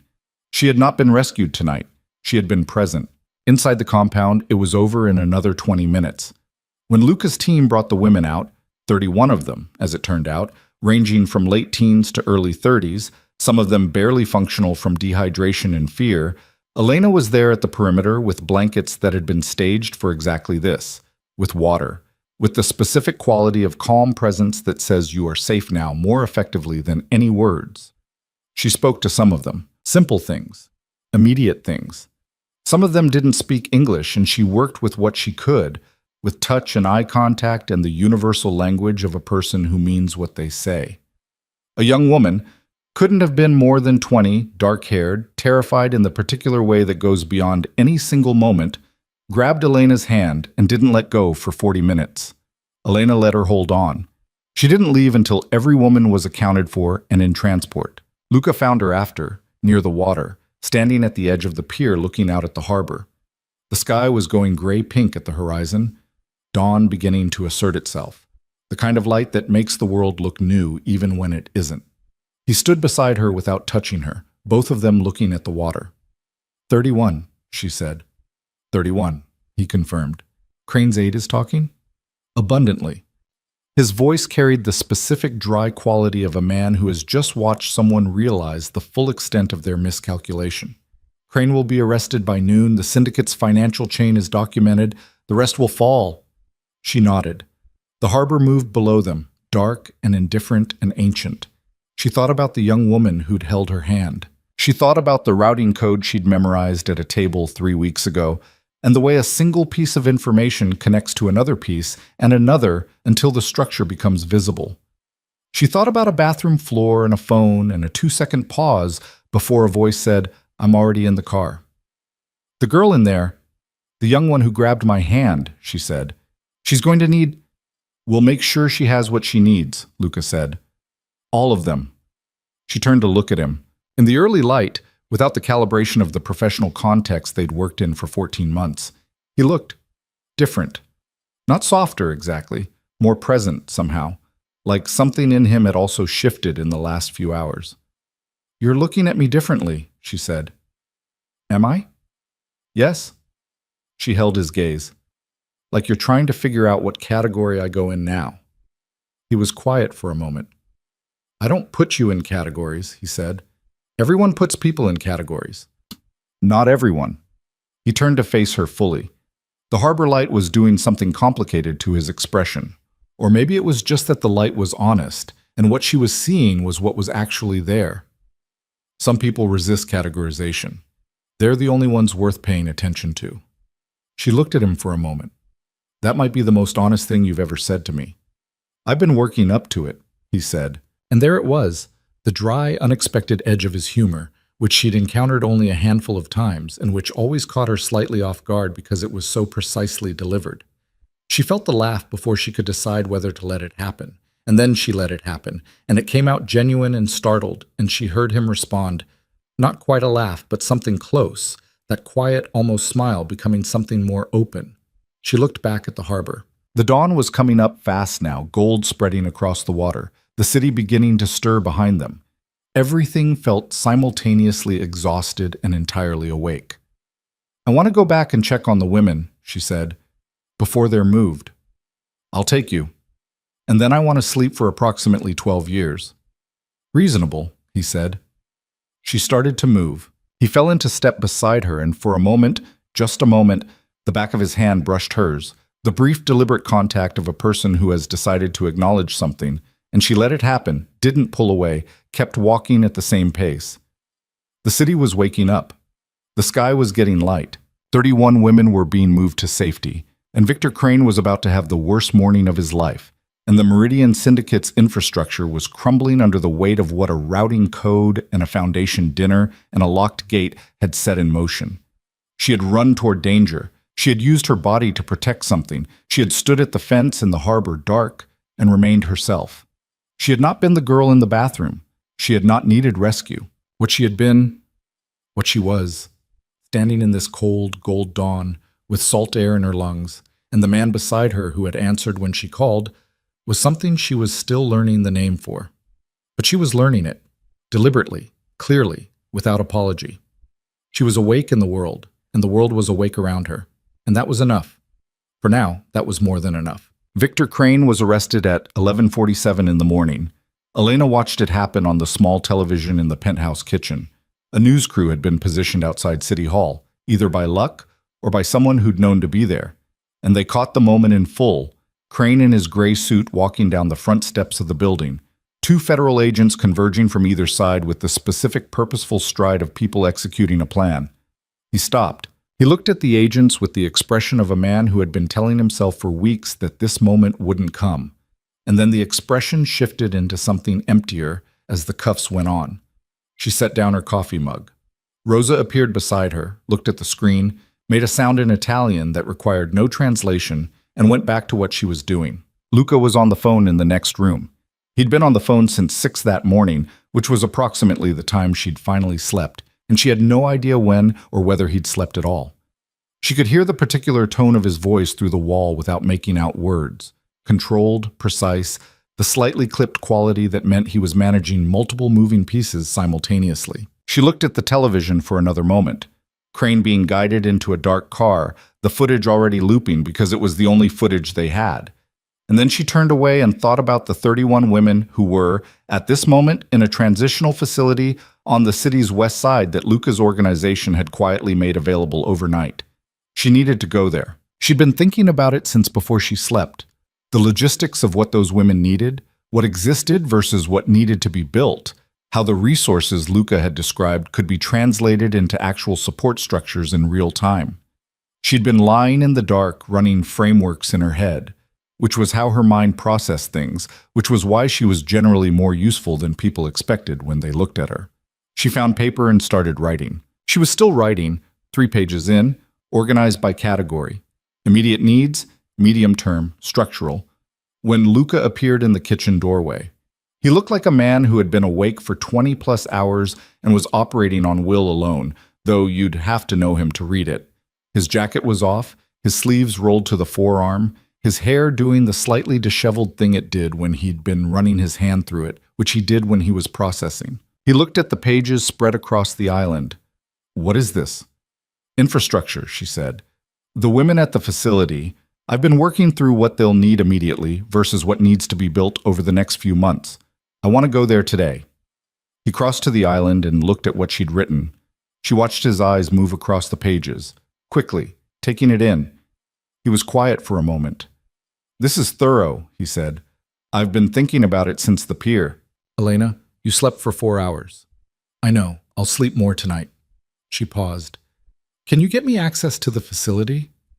He looked at her for a moment with that particular expression, the one that had been becoming more frequent in the past weeks, where he seemed to be absorbing something about her that kept arriving in new configurations. "I'll take you myself," he said. You need to sleep." "After." He picked up one of the pages, read it more carefully. "The legal support structure, you're thinking about their documentation status. Several of them are here on fraudulent papers. They're going to need proper documentation or they'll fall through cracks in the system. There are organizations that do this kind of work, but they need funding, and they need someone who can navigate between the legal infrastructure and the underground reality." She paused. "That's a very specific kind of coordination." He set the page down. "The organization I mentioned, the Women's Advocacy Group, they have a legal division. It's under-resourced." "Then let's change that." He looked at her across the kitchen island in the bright morning light, and something settled in his expression. A decision being made, or a decision already made, being acknowledged. "You understand," he said carefully, "that the money I'd be putting into this isn't clean." "I understand what you are," she said. "I've always understood what you are." She held his gaze. "The money these women need to rebuild their lives isn't going to come from somewhere clean. It's going to come from somewhere that has it. I'd rather it be you than no one." He was quiet. "That might be the most pragmatic thing you've ever said to me," he said. "I've been learning from someone who's very pragmatic." That almost smile. "Get your coat," he said. The drive to the West Side facility took 20 minutes. She used them to brief him on the rest of what she'd written, the medium-term framework, the coordination points, the gaps she'd identified. He listened the way he listened to everything, completely, without interruption, occasionally asking a precise question that told her he was tracking every detail. The facility was a converted apartment building, 6 floors, modest, clean, in a neighborhood that was neither wealthy nor dangerous, which she suspected had been deliberately chosen for its anonymity. Luca's contact there was a woman named Dr. Petra Vasquez, who ran the organization he'd been funding. She was somewhere in her mid-50s, with the particular efficiency of someone who has been doing necessary work in difficult circumstances for a long time and has no patience left for anything that isn't useful. She looked at Elena when they arrived and said, "You're the one who was at the pier." "Yes," Elena said. Dr. Vasquez nodded once, as if something had been confirmed, and took them inside. The next 4 hours remade Elena's understanding of several things simultaneously. She had thought she knew something about damage.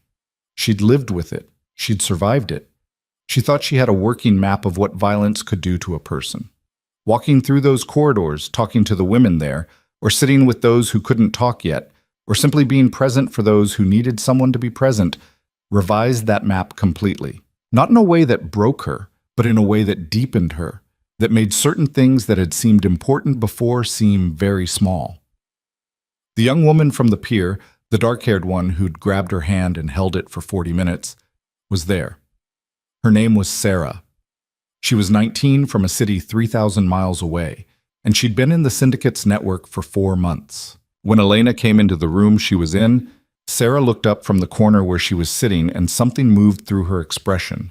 Recognition, and then something more complex, some slow recalibration from fear towards something that wasn't yet safety, but was pointed in that direction.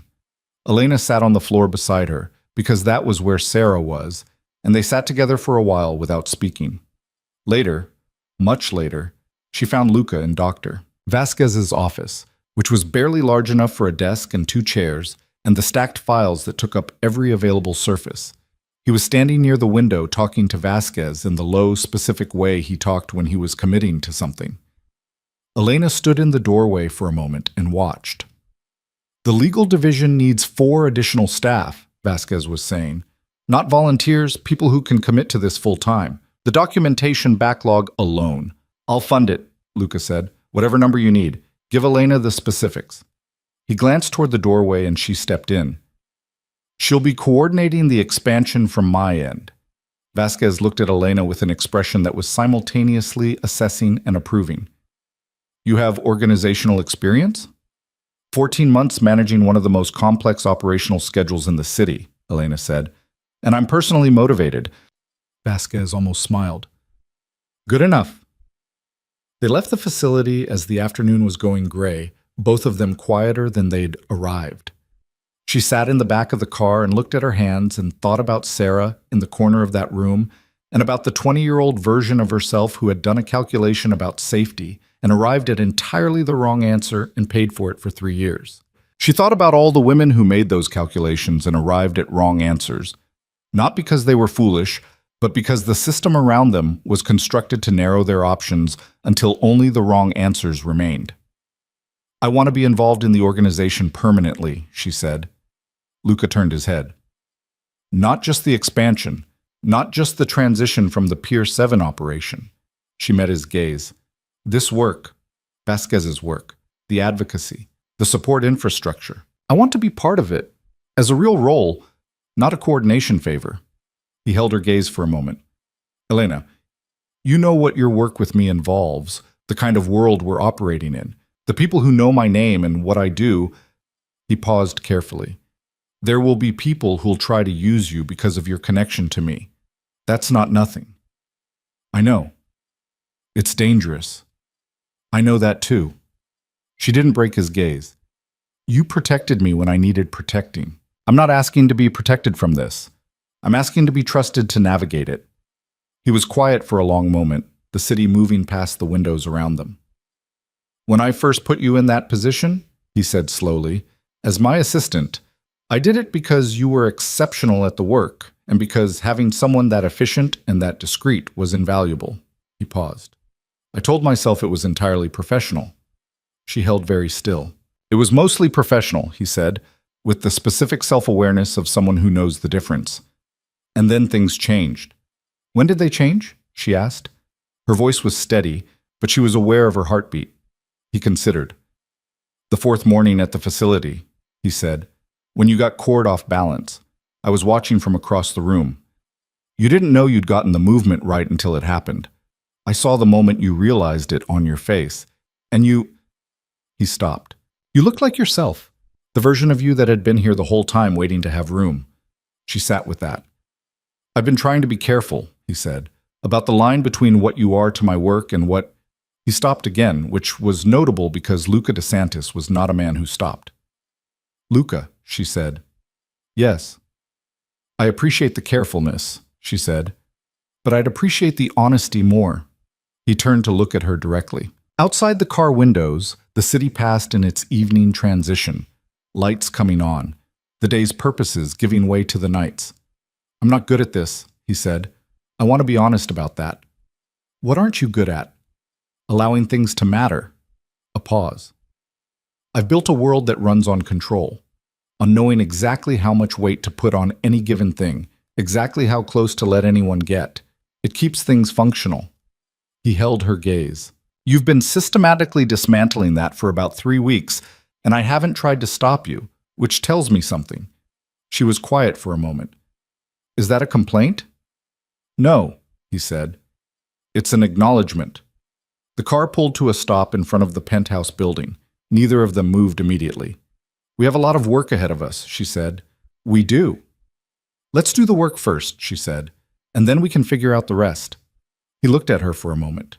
All right, he said, and something in the quality of those 2 words, the same voice, but weighted differently than all the other times he'd said them, told her that something had shifted into a new register, and both of them knew it. The week that followed was the most operationally intensive of Elena's life, which was saying something given the weeks that had preceded it. Crane's arrest had sent tremors through the city's connected power structures, the kind of tremors that happen when a load-bearing element fails unexpectedly, where everything adjacent starts recalculating its exposure. Luca's position in that recalculation was complex. He was neither the instigator of the collapse nor entirely innocent of the world it came from, and navigating the aftermath required exactly the kind of precise, simultaneous management that he did better than anyone she'd ever encountered. She helped him navigate it. She was in meetings she'd never been in before. Not as an assistant taking notes, but as a participant, someone whose read on a situation or a person was being actively solicited. She sat across from men who ran portions of the city's underworld infrastructure, and she read them the way she'd been reading rooms her entire life. And the information she fed Luca before and after those meetings changed outcomes in ways that were specific and traceable. She was also, simultaneously, building the support infrastructure for the women from Pier 7. Coordinating with Vasquez, moving funding, connecting legal resources to individual cases. There was a specific, necessary bureaucratic ruthlessness to it, knowing which agencies to pressure and which to go around, which officials could be moved by moral argument, and which required the kind of leverage that existed only in Luca's world. And she had access to all of it, and she used it without hesitation. Sarah got her documentation in 11 days. Elena drove her to the appointment herself. On the way back, Sarah said, in careful, limited English, "You are his wife?" Elena had laughed, surprised out of it. "No," she said. "I work for him." Sarah had looked at her with the specific skepticism of a 19-year-old who has survived things that required reading people accurately. "That is not what it looks like," she said. Elena had kept her eyes on the road. "What does it look like?" Sarah had considered. "Like he is afraid to lose you," she said. "Like you don't know it yet." The conversation had stayed with her. She'd turned it over in subsequent days the way you turn over something that fits in the palm of your hand. Familiar and strange at once. She thought about the things Luca had said in the car.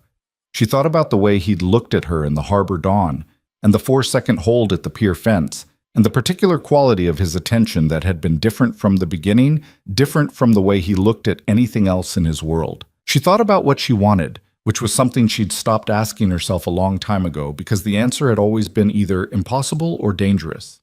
It was on a Thursday evening, 3 weeks after the pier, 2 weeks into the infrastructure work, that the external threat arrived. She was working late in the library when Luca came in with the specific quality of control that meant something had happened that required full management. He sat across from her and told her, without preamble, what it was. A man named Dorian Voss had been running the Meridian Syndicate's upper management. He'd been insulated from Crane and Renner and all the operational layers that had collapsed. Several degrees removed, his connection to the network documented, but not in ways that created immediate legal exposure. He was still free, still resourced, and he had identified Elena as the variable that had destabilized his operation. He knows about the dinner, Luca said. About Renner. He's tracked the sequence. He paused. He's made a communication to certain people in my network suggesting that the disruption of the syndicate originated with my personal situation. The word personal carried a specific weight. He's characterizing you as a liability, a way to get to me. She absorbed this. What does he want? She asked. To rebuild, Luca said. He's approaching other families about the syndicate's vacated infrastructure. He wants to demonstrate that I've been weakened, that having a attachment. He stopped. He's using you as evidence that I've become vulnerable.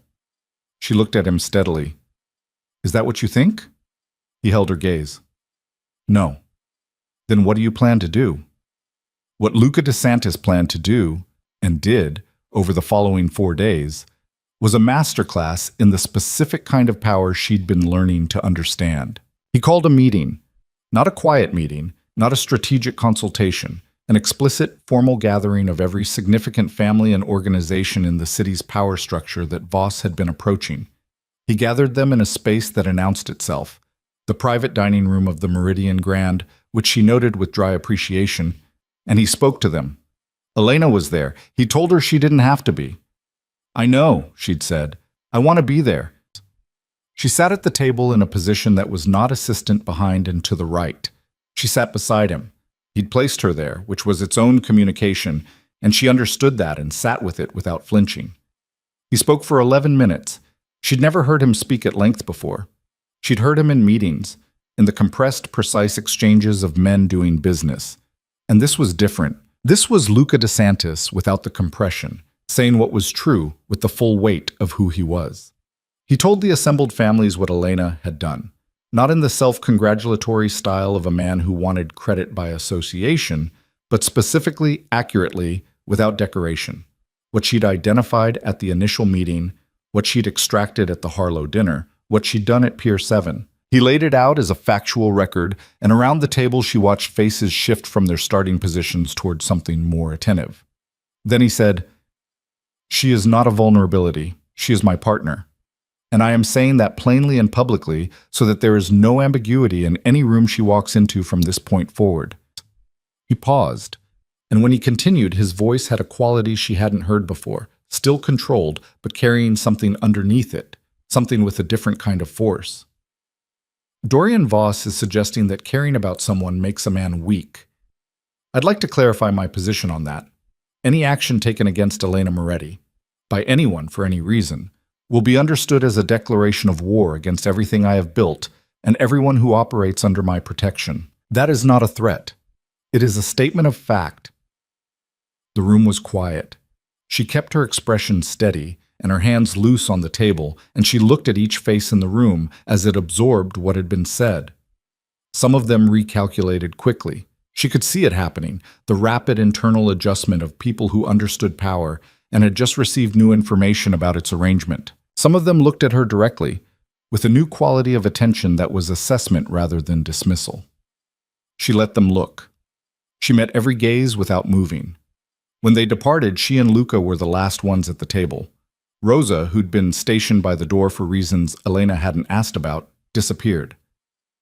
The room was quiet, expensive furniture and soft light, and the particular silence after a significant thing has happened. "You didn't have to do that," she said. "I know. It changes things." Publicly declaring, it changes things correctly, he said. He turned toward her. In the lamplight, With the room empty and the performed control of the meeting now unnecessary, he looked simply himself, which was something, she had come to understand, that Luca DeSantis gave very few people access to. Elena, there are things I should have said before tonight, more clearly. You said what needed to be said tonight. That was for them, he said. This is for you. He held her gaze with that full, unguarded attention. I've been careful, deliberately, sometimes excessively careful, because I know what I am, and I know what that means for the people close to me, and I have a principled reluctance to ask someone to inhabit that world. I'm already in your world, she said quietly. You came into it out of desperation, he said. That's different from choosing it. She held his gaze for a long moment. Luca, I've been choosing it every single morning for 6 weeks. Every morning I could have chosen something else, and I chose to stay. I chose to learn. I chose to go to that pier. She paused. I choose to be here right now. He was quiet. I'm not naive, she continued. I know what this world costs. I know what the dangers are, and I know they're real. I know that what you just said in that room guarantees that anyone who wants to get to you will consider me a root. She held his gaze without moving. I know all of that, and I'm still sitting here. That's a choice, Luca. Give me credit for making it. He looked at her for a long moment, that full, certain attention, unguarded in a way that felt like being given something rare. I do, he said. I give you complete credit. He paused. I'm trying to tell you that I'm not good at this, the allowing part. He stopped. I've protected myself from it for a long time. I know, she said. I've watched you do it. And yet somehow, he said, with the dry, precise humor she'd come to love, she let herself use that word internally, carefully. Here you are. She looked at him across the empty table in the lamplight. Here I am, she said. His hand moved across the table to hers, deliberate, unhurried, the way he did all things. He turned her hand palm up and held it, and it was such a simple thing, so plain and careful and entirely his, that she felt it more completely than anything extravagant could have managed. Dorian Voss, she said, after a moment. He didn't release her hand. I'm handling Voss. I know. I want to know how. His network has been approached by 3 families in the last 2 weeks. All of them will decline now, given tonight's meeting. He has the resources to rebuild independently, but it would take time and expose him. He paused. We have sufficient documentation from the Crane investigation to put him in front of a federal prosecutor. My attorney is managing the timing. Legal, she said. When possible, he said, which was honest. In this case, possible. She nodded. What about the families in the room tonight? The ones who are already in contact with Voss? Most of them will redirect. The city's balance has shifted. There's a vacuum where the syndicate operated, and most of the families would rather fill it through negotiation with me than through Voss, who demonstrated that he couldn't protect his own infrastructure. He paused. Power is less about force than people think. It's mostly about being the most stable available option. And are you? She said. Stable? He looked at her. More than I've been in a while, he said, and the way he said it was entirely unambiguous. She sat with that for a moment. The warmth of it. The specific weight of a thing being said by a person who says things precisely. Rosa keeps adjusting the East Room, she said carefully. Adding things. Making it more. She stopped. Permanent feeling. Rosa notices things, he said. She's been doing it for weeks. I know. Did you ask her to? A pause. No, he said, but I didn't stop her. She looked at their joined hands on the table. I'm not going anywhere, she said. I want you to know I'm not saying it because of tonight or the pier or because of any single thing. I'm saying it because I've looked at all of it and I'm choosing it. Elena. His voice was low and certain and entirely itself. Yes? I know, he said. The way he said it, simple, grounded, carrying everything, was more than a longer speech could have held. They stayed at the table for a while longer, the lamplight warm around them, the city's ambient sound coming through the windows, everything outside continuing its complex and indifferent motion. She thought about Sarah, who had documentation now and a room at the facility, and Dr. Vasquez had told her that morning had started helping with translation for two of the other women. She thought about Vasquez's legal division, which by the end of the week would have 4 new staff. She thought about Crane in custody and Voss's network contracting and the 31 women who had walked out of a compound into a world that was, incrementally and imperfectly, being made safer. She thought about a girl on a bathroom floor and a phone and a call made out of desperation, and she thought about how strange and specific the mechanisms of change could be. How the most significant things often arrive through the smallest doors. "I want to check in with Vasquez tomorrow morning," she said. "I'll go with you." "You don't have to." "I want to," he said. Simply. She looked at him across the table. "All right," she said. Outside, the city breathed in the dark, complex and dangerous and full of beauty and damage stacked in layers. Inside, in a well-lit room in the Meridian Grand, 2 people sat at a table and held hands and said the true things they meant, and the night moved around them, and the work that remained was large and real, and they were both, in their particular ways, exactly equal to it. Dorian Voss was indicted on a Tuesday morning in early spring, 6 weeks after the meeting at the Meridian Grand. Elena was at the facility when it happened, in Dr. Vasquez's office, working through the logistics of the new legal division's caseload, when her phone buzzed with a message from Luca. 2 words: "It's done." She set the phone face down on the desk and sat for a moment with the specific, quiet weight of a thing being finished. Not celebrated, she had learned in the months since the pier that justice in the world she inhabited rarely arrived with fanfare. It arrived like this: a text message, 2 words, a Tuesday morning, the city continuing outside the window without any visible acknowledgement that something significant had been resolved. She picked the phone back up and typed back, "I know." Then she returned to the caseload. Vasquez, who missed nothing, looked up from across the desk. "Good news?" "Voss," Elena said. Vasquez made the same sound Rosa made when something satisfied her. Short, decisive, requiring no elaboration, and went back to her files. The legal division had been operational for 4 weeks. It had 4 attorneys, 2 paralegals, and a case coordinator named James, who had the specific, invaluable quality of being able to talk to anyone, regardless of background or circumstance, and make them feel understood. They had processed documentation for 19 of the 31 Pier 7 women. The other 12 were in various stages, some waiting on verification from agencies in other countries, some navigating the particular complexity of having entered the country under names that weren't their own. Sarah's case had been the first closed.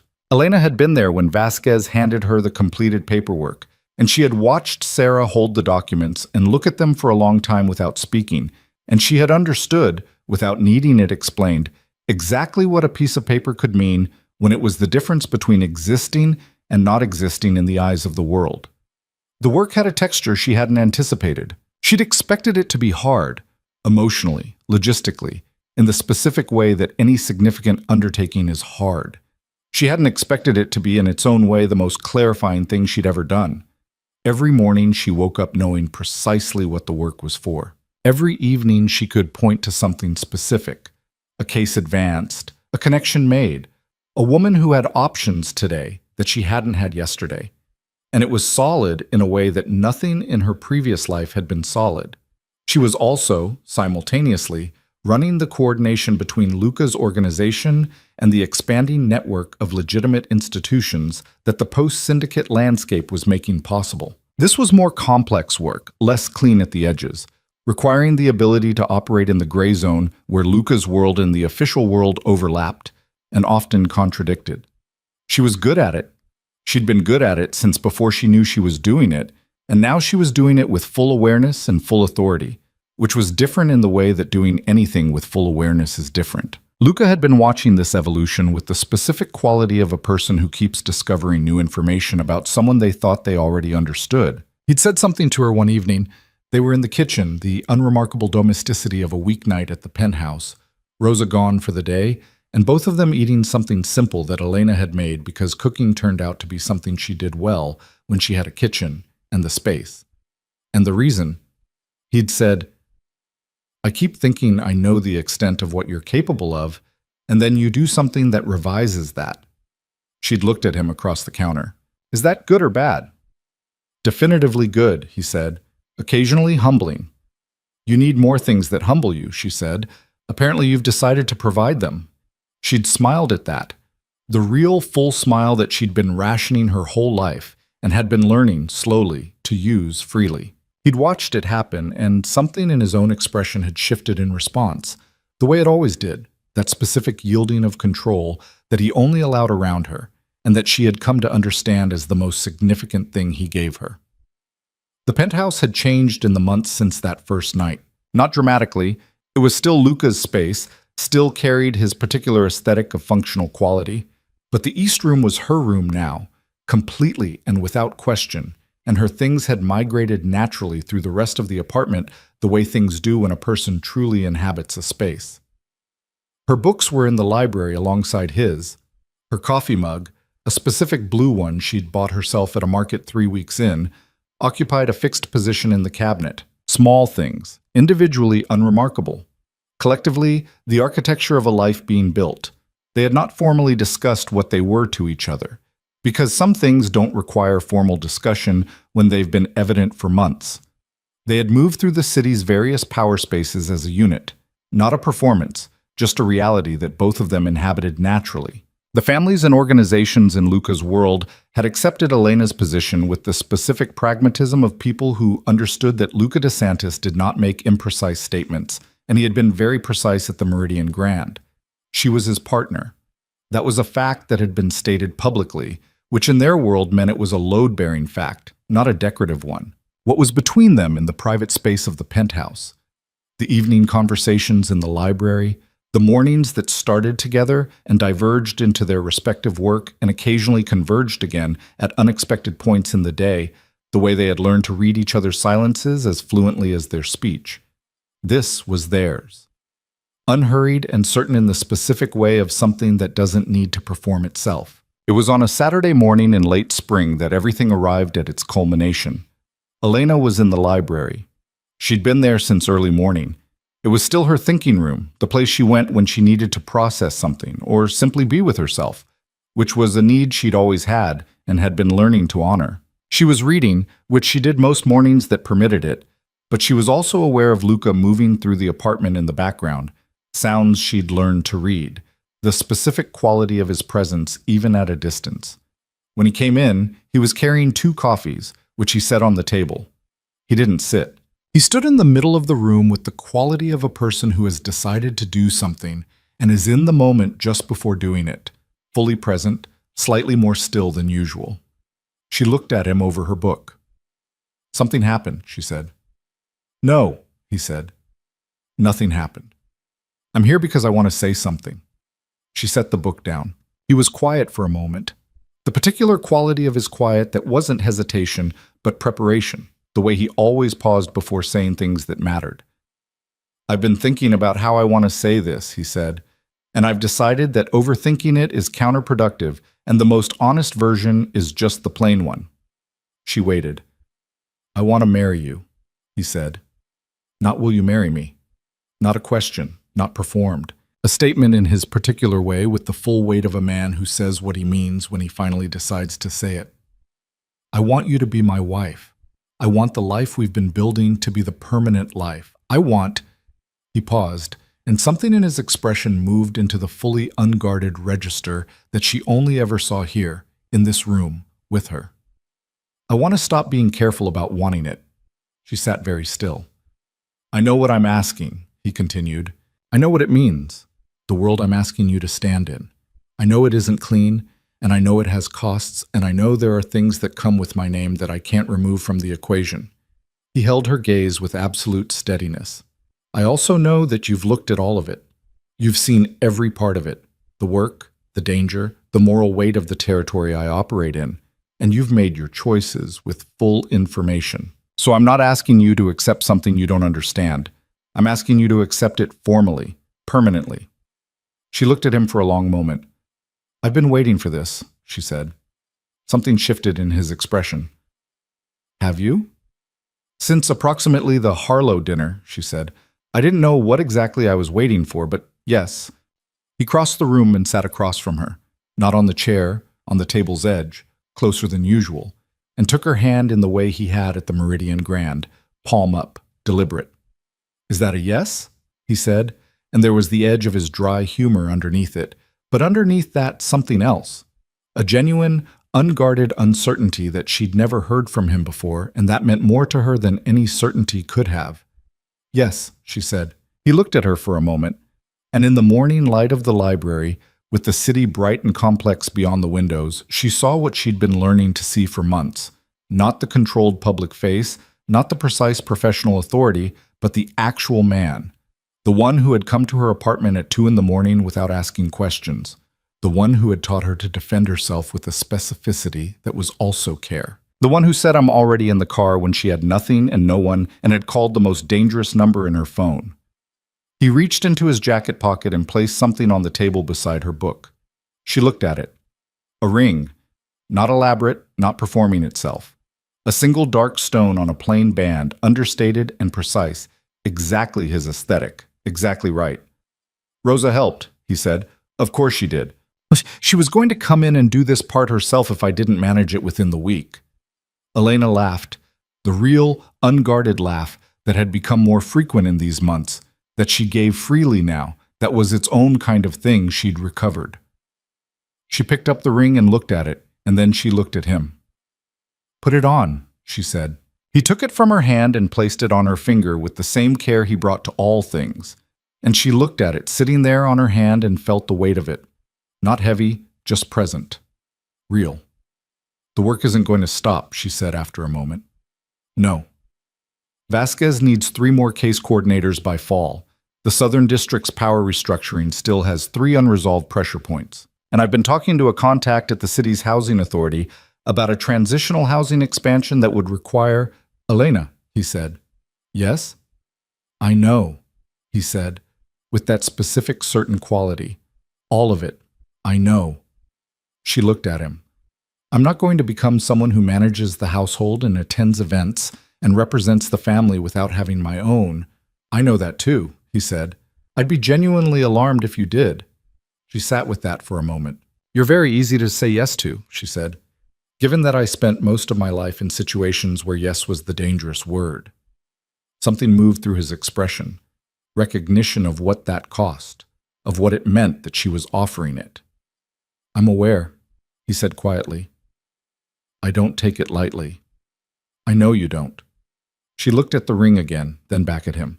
"That's why I said it. I said—" They stayed in the library for a while after that, coffees going warm, the morning moving forward at its own pace, the city doing its endless, complicated work outside the windows.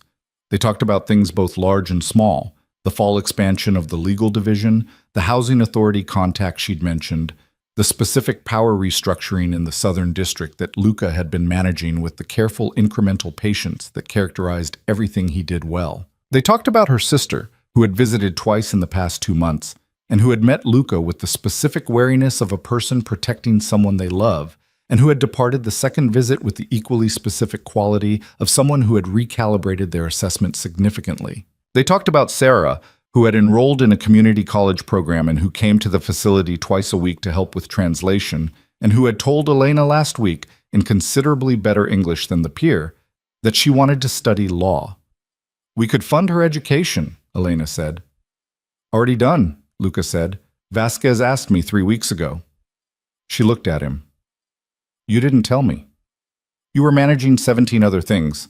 I managed this one." She considered arguing that she should have been told, and decided instead that this was what partnership actually looked like in practice. Not the performance of consultation on every decision, but genuine trust in each other's judgment, the confidence that the other person's choices were made from shared values even when you weren't in the room. She was learning that.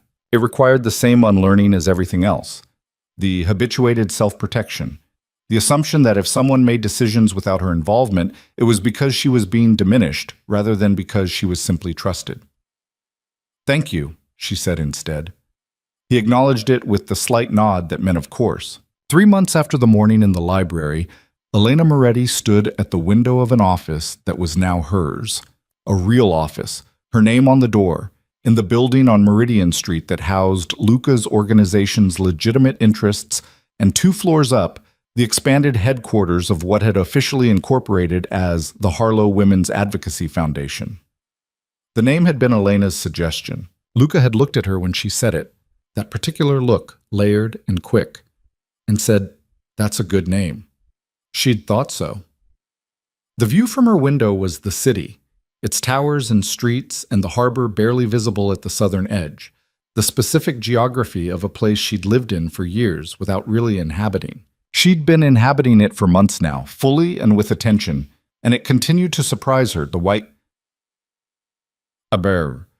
you keep discovering things about a person when you actually pay attention to them. She was thinking about the morning's meetings, a coordination session with James and the legal team, a call with a housing authority official who had been initially obstructive and had been, through a combination of legitimate pressure and the specific leverage that came with operating adjacent to Luca DeSantis, considerably more cooperative in the past 3 weeks. An afternoon session with a group of 5 women who had completed the Foundation's transitional program and were being celebrated quietly, without ceremony, because most of them didn't want ceremony, just for their progress. Sarah would be there. Elena's phone buzzed. "Luca, dinner tonight? Rosa's making that thing you like." She smiled at the screen. "The pasta or the other thing?" "Both, apparently. She said you've been working too much. Rosa has opinions. Rosa is generally right." She typed back, 7. Then she set the phone down and looked at the city for another moment. Her assistant, a young man named Daniel, who had come to her through one of the Foundation's employment connections, who was methodical and sharp and had been, she privately noted, beginning to develop the same quality of listening without performing that she'd spent years cultivating, knocked and put his head in the door. "Your 3 o'clock is here. Send him in." The 3 o'clock was a man named Hargrove, who ran the Port Authority's compliance office and who had been, in the Crane era, one of the officials whose willful blindness had made the syndicate's operations possible. He was not a bad man. Elena had spent enough time in the world she now inhabited to understand the gradient. He was a man who had made incremental accommodations over years until the accommodations had become a structure he lived inside of. He wanted out of that structure. He'd been approaching Luca's organization carefully for several weeks, and Elena had been the one to take the meeting. She stood and offered her hand and met his eyes directly, and watched him recalibrate. The familiar thing the adjustment men made when they encountered her, and expected someone peripheral, and found someone who occupied the room completely. "Mr. Hargrove," she said, "thank you for coming. Sit down." He sat. She sat across from him and folded her hands on the desk and said precisely, "Here is what I need from you, and here is what that cooperation is worth in terms of what we can offer in return." He listened. She was direct, thorough, and entirely without performance. By the end of 40 minutes, Hargrove had agreed to provide documentation that connected 3 Port Authority decisions to the syndicate's operational history, which would both strengthen the case against the remaining mid-level syndicate operatives and create sufficient paper trail to satisfy the federal investigators who were still working through the network's financial architecture. In exchange, his cooperation would be noted in any prosecutorial context in which his name arose, and the specific accommodations he'd made would be understood as the product of pressure rather than initiative. It was not a clean outcome. She had made peace with that. The specific ongoing work of making peace with the fact that the world she operated in did not produce clean outcomes. It produced better ones. It produced fewer women in shipping containers. It produced Sarah in a classroom. It produced 31 women with documentation and legal support, and for some of them, the beginning of something that functioned like safety. The cleanliness of the mechanism that produced those outcomes was a secondary question. She held that secondary without flinching. After Hargrove left, she sat for a moment with the afternoon quiet of the office around her. She thought about who she'd been a year ago. Not dramatically. She'd stopped doing the dramatic version of that comparison, which was a performance of gratitude or transformation that didn't honor the full complexity of what had actually happened. She thought about it simply as a factual matter. She had been a woman in a locked bathroom with no one to call, and she had made a call, and the call had led to a sequence of events that she had navigated with the specific competence that had always been hers, unused, waiting in the dark for conditions that required it. The conditions had required it. She had not been rescued into this life. She had arrived at it through her own choices, made one at a time with full information in the direction of who she actually was. That mattered. The distinction between being saved and choosing to be somewhere was the whole thing. Her phone buzzed again. This time it was a different contact. One of the federal investigators working the syndicate's financial case, a woman named Agent Carver, who had been initially suspicious of any cooperation coming through Luca's channels, and had, over 3 months of evidence delivery and good faith communication, moved to a position of what Elena characterized as professional respect with residual wariness, which she considered appropriate. "The last financial chain is confirmed," the message read. "All remaining indictments will come down by end of month. Your contribution to this investigation is noted on record." She read it twice.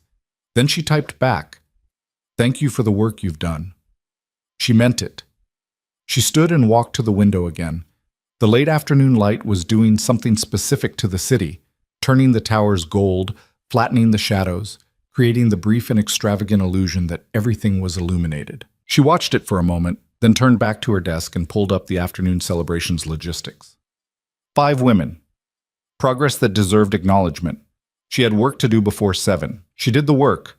The celebration was held in the Foundation's community room, a space that had started as a bare institutional rectangle and had been slowly transformed, over months, by the women who passed through it and the staff who worked in it, into something that felt inhabited. There were photos on one wall, not the women from Pier 7 who had the right to their privacy, but pictures of the city, of places and landscapes that represented the places these women had come from or hoped to go.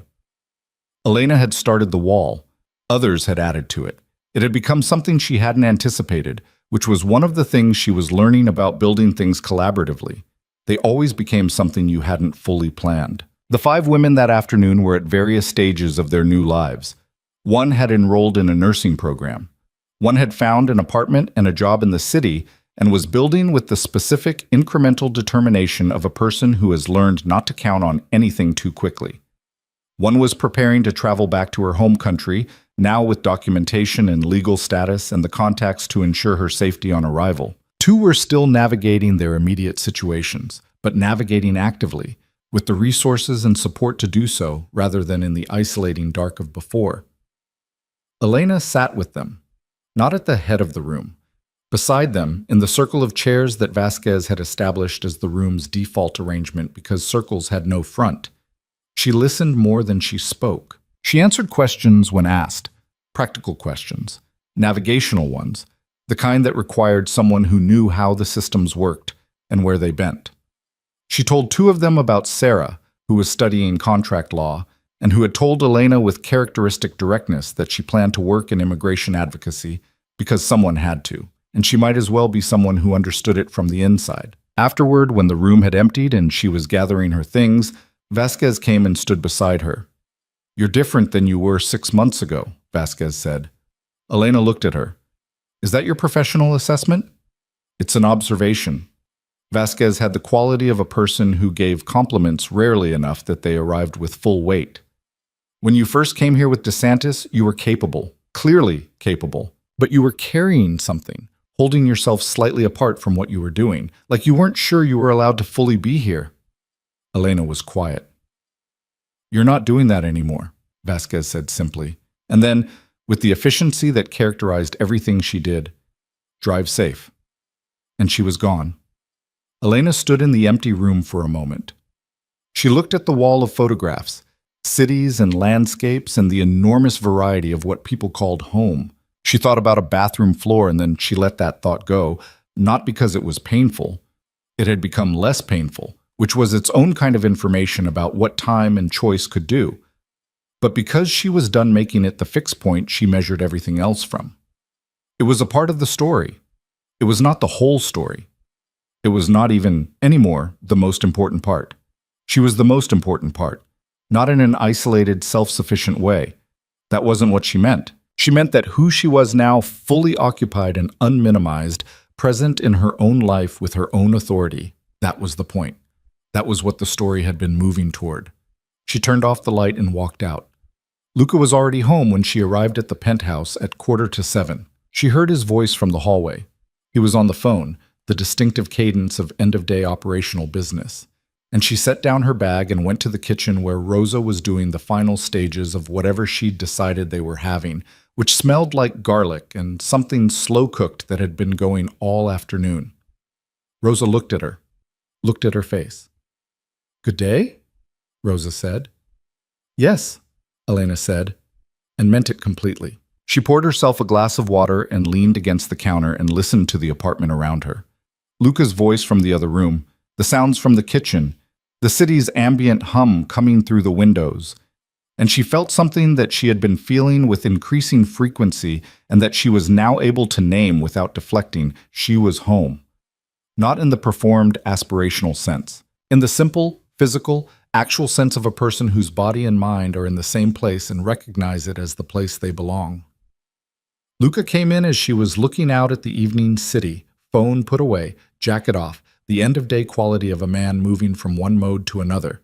He stopped beside her at the window. They looked at the city together, the lights coming on in the towers, the harbor a dark stripe at the southern edge, the sky going from gold to purple to the specific dark blue that preceded night. "Hargrove came through," she said. "I heard." He glanced at her. "Carver?" "Indictments by end of month, everything tied off." He nodded, looked back at the city. "The housing expansion, the city planning contact came back with a revised proposal today. More favorable than the first." "I saw the summary." She paused. "We'll need to review the transitional support structure before we commit. The first proposal had gaps in the continuity of care between intake and independent placement." "I noted that too." He paused. "There's a meeting Wednesday." "I'll be there." They were quiet for a moment. The city's lights were fully on now, the harbor invisible in the dark, the sky gone entirely to night above the towers. "Rosa's going to be insufferable when we tell her about the wedding," Elena said. "Rosa has been insufferable about it since approximately the Harlow dinner," Luca said. "She's been managing her own timeline this whole time. We're just confirming what she's already planned." Elena smiled. "Should we be worried about that?" "Probably," he said. "She has opinions about venues." "Of course she does. Also about flowers, seating arrangements, and whether the music should be live or recorded. All valid opinions. She's going to want to be involved in all of it." "Good," Elena said simply. "Let her." He looked at her. That look, the particular one that was his most unguarded. "You don't mind?" "I mind things that actually warrant minding," she said. "Rosa caring about our wedding isn't one of them." He was quiet for a moment. Then, with that precise and unhurried quality, "I'm glad you're here." She turned to look at him fully. "I know," she said. "So am I." He took her hand, the ringed one, the one with the plain band and the dark stone, and held it the way he'd learned to hold it, which was to say simply and without ceremony and with the full deliberate weight of something chosen. Outside, the city breathed in the dark. The towers rose and the harbor moved, and somewhere across the city, 31 women were building lives from foundations they hadn't had a year ago, and Sarah was reading contract law in a library somewhere, and a legal division was processing cases that would change specific futures in specific ways, and the elaborate machinery of justice, imperfect, gray at the edges, requiring the kind of sustained tending that didn't make news, continued its slow and necessary work. And in a penthouse on the 34th floor, a woman who had once sat on a bathroom floor with nothing and no one, and had picked up a phone and called the most dangerous number she knew. That woman stood at a window with the city spread out below her and a ring on her hand and the future in front of her, and she was not afraid. She had not been rescued. She had been, by choice, by work, by the fierce and patient accumulation of her own capability, forged. Not the girl hiding behind a door anymore. Not the invisible woman reducing herself to the size of what was safe. Not someone waiting for circumstances to allow her to begin. She was Elena Moretti DeSantis. And she was here, fully, in her own life, in the city that was hers as much as it was anyone's. And the desperate phone call that had once saved her life had not saved her at all. Not really. It had simply given her the conditions in which she could finally, completely, save herself. The night was dark and beautiful and enormous. She looked at it without flinching. She was exactly where she chose to be.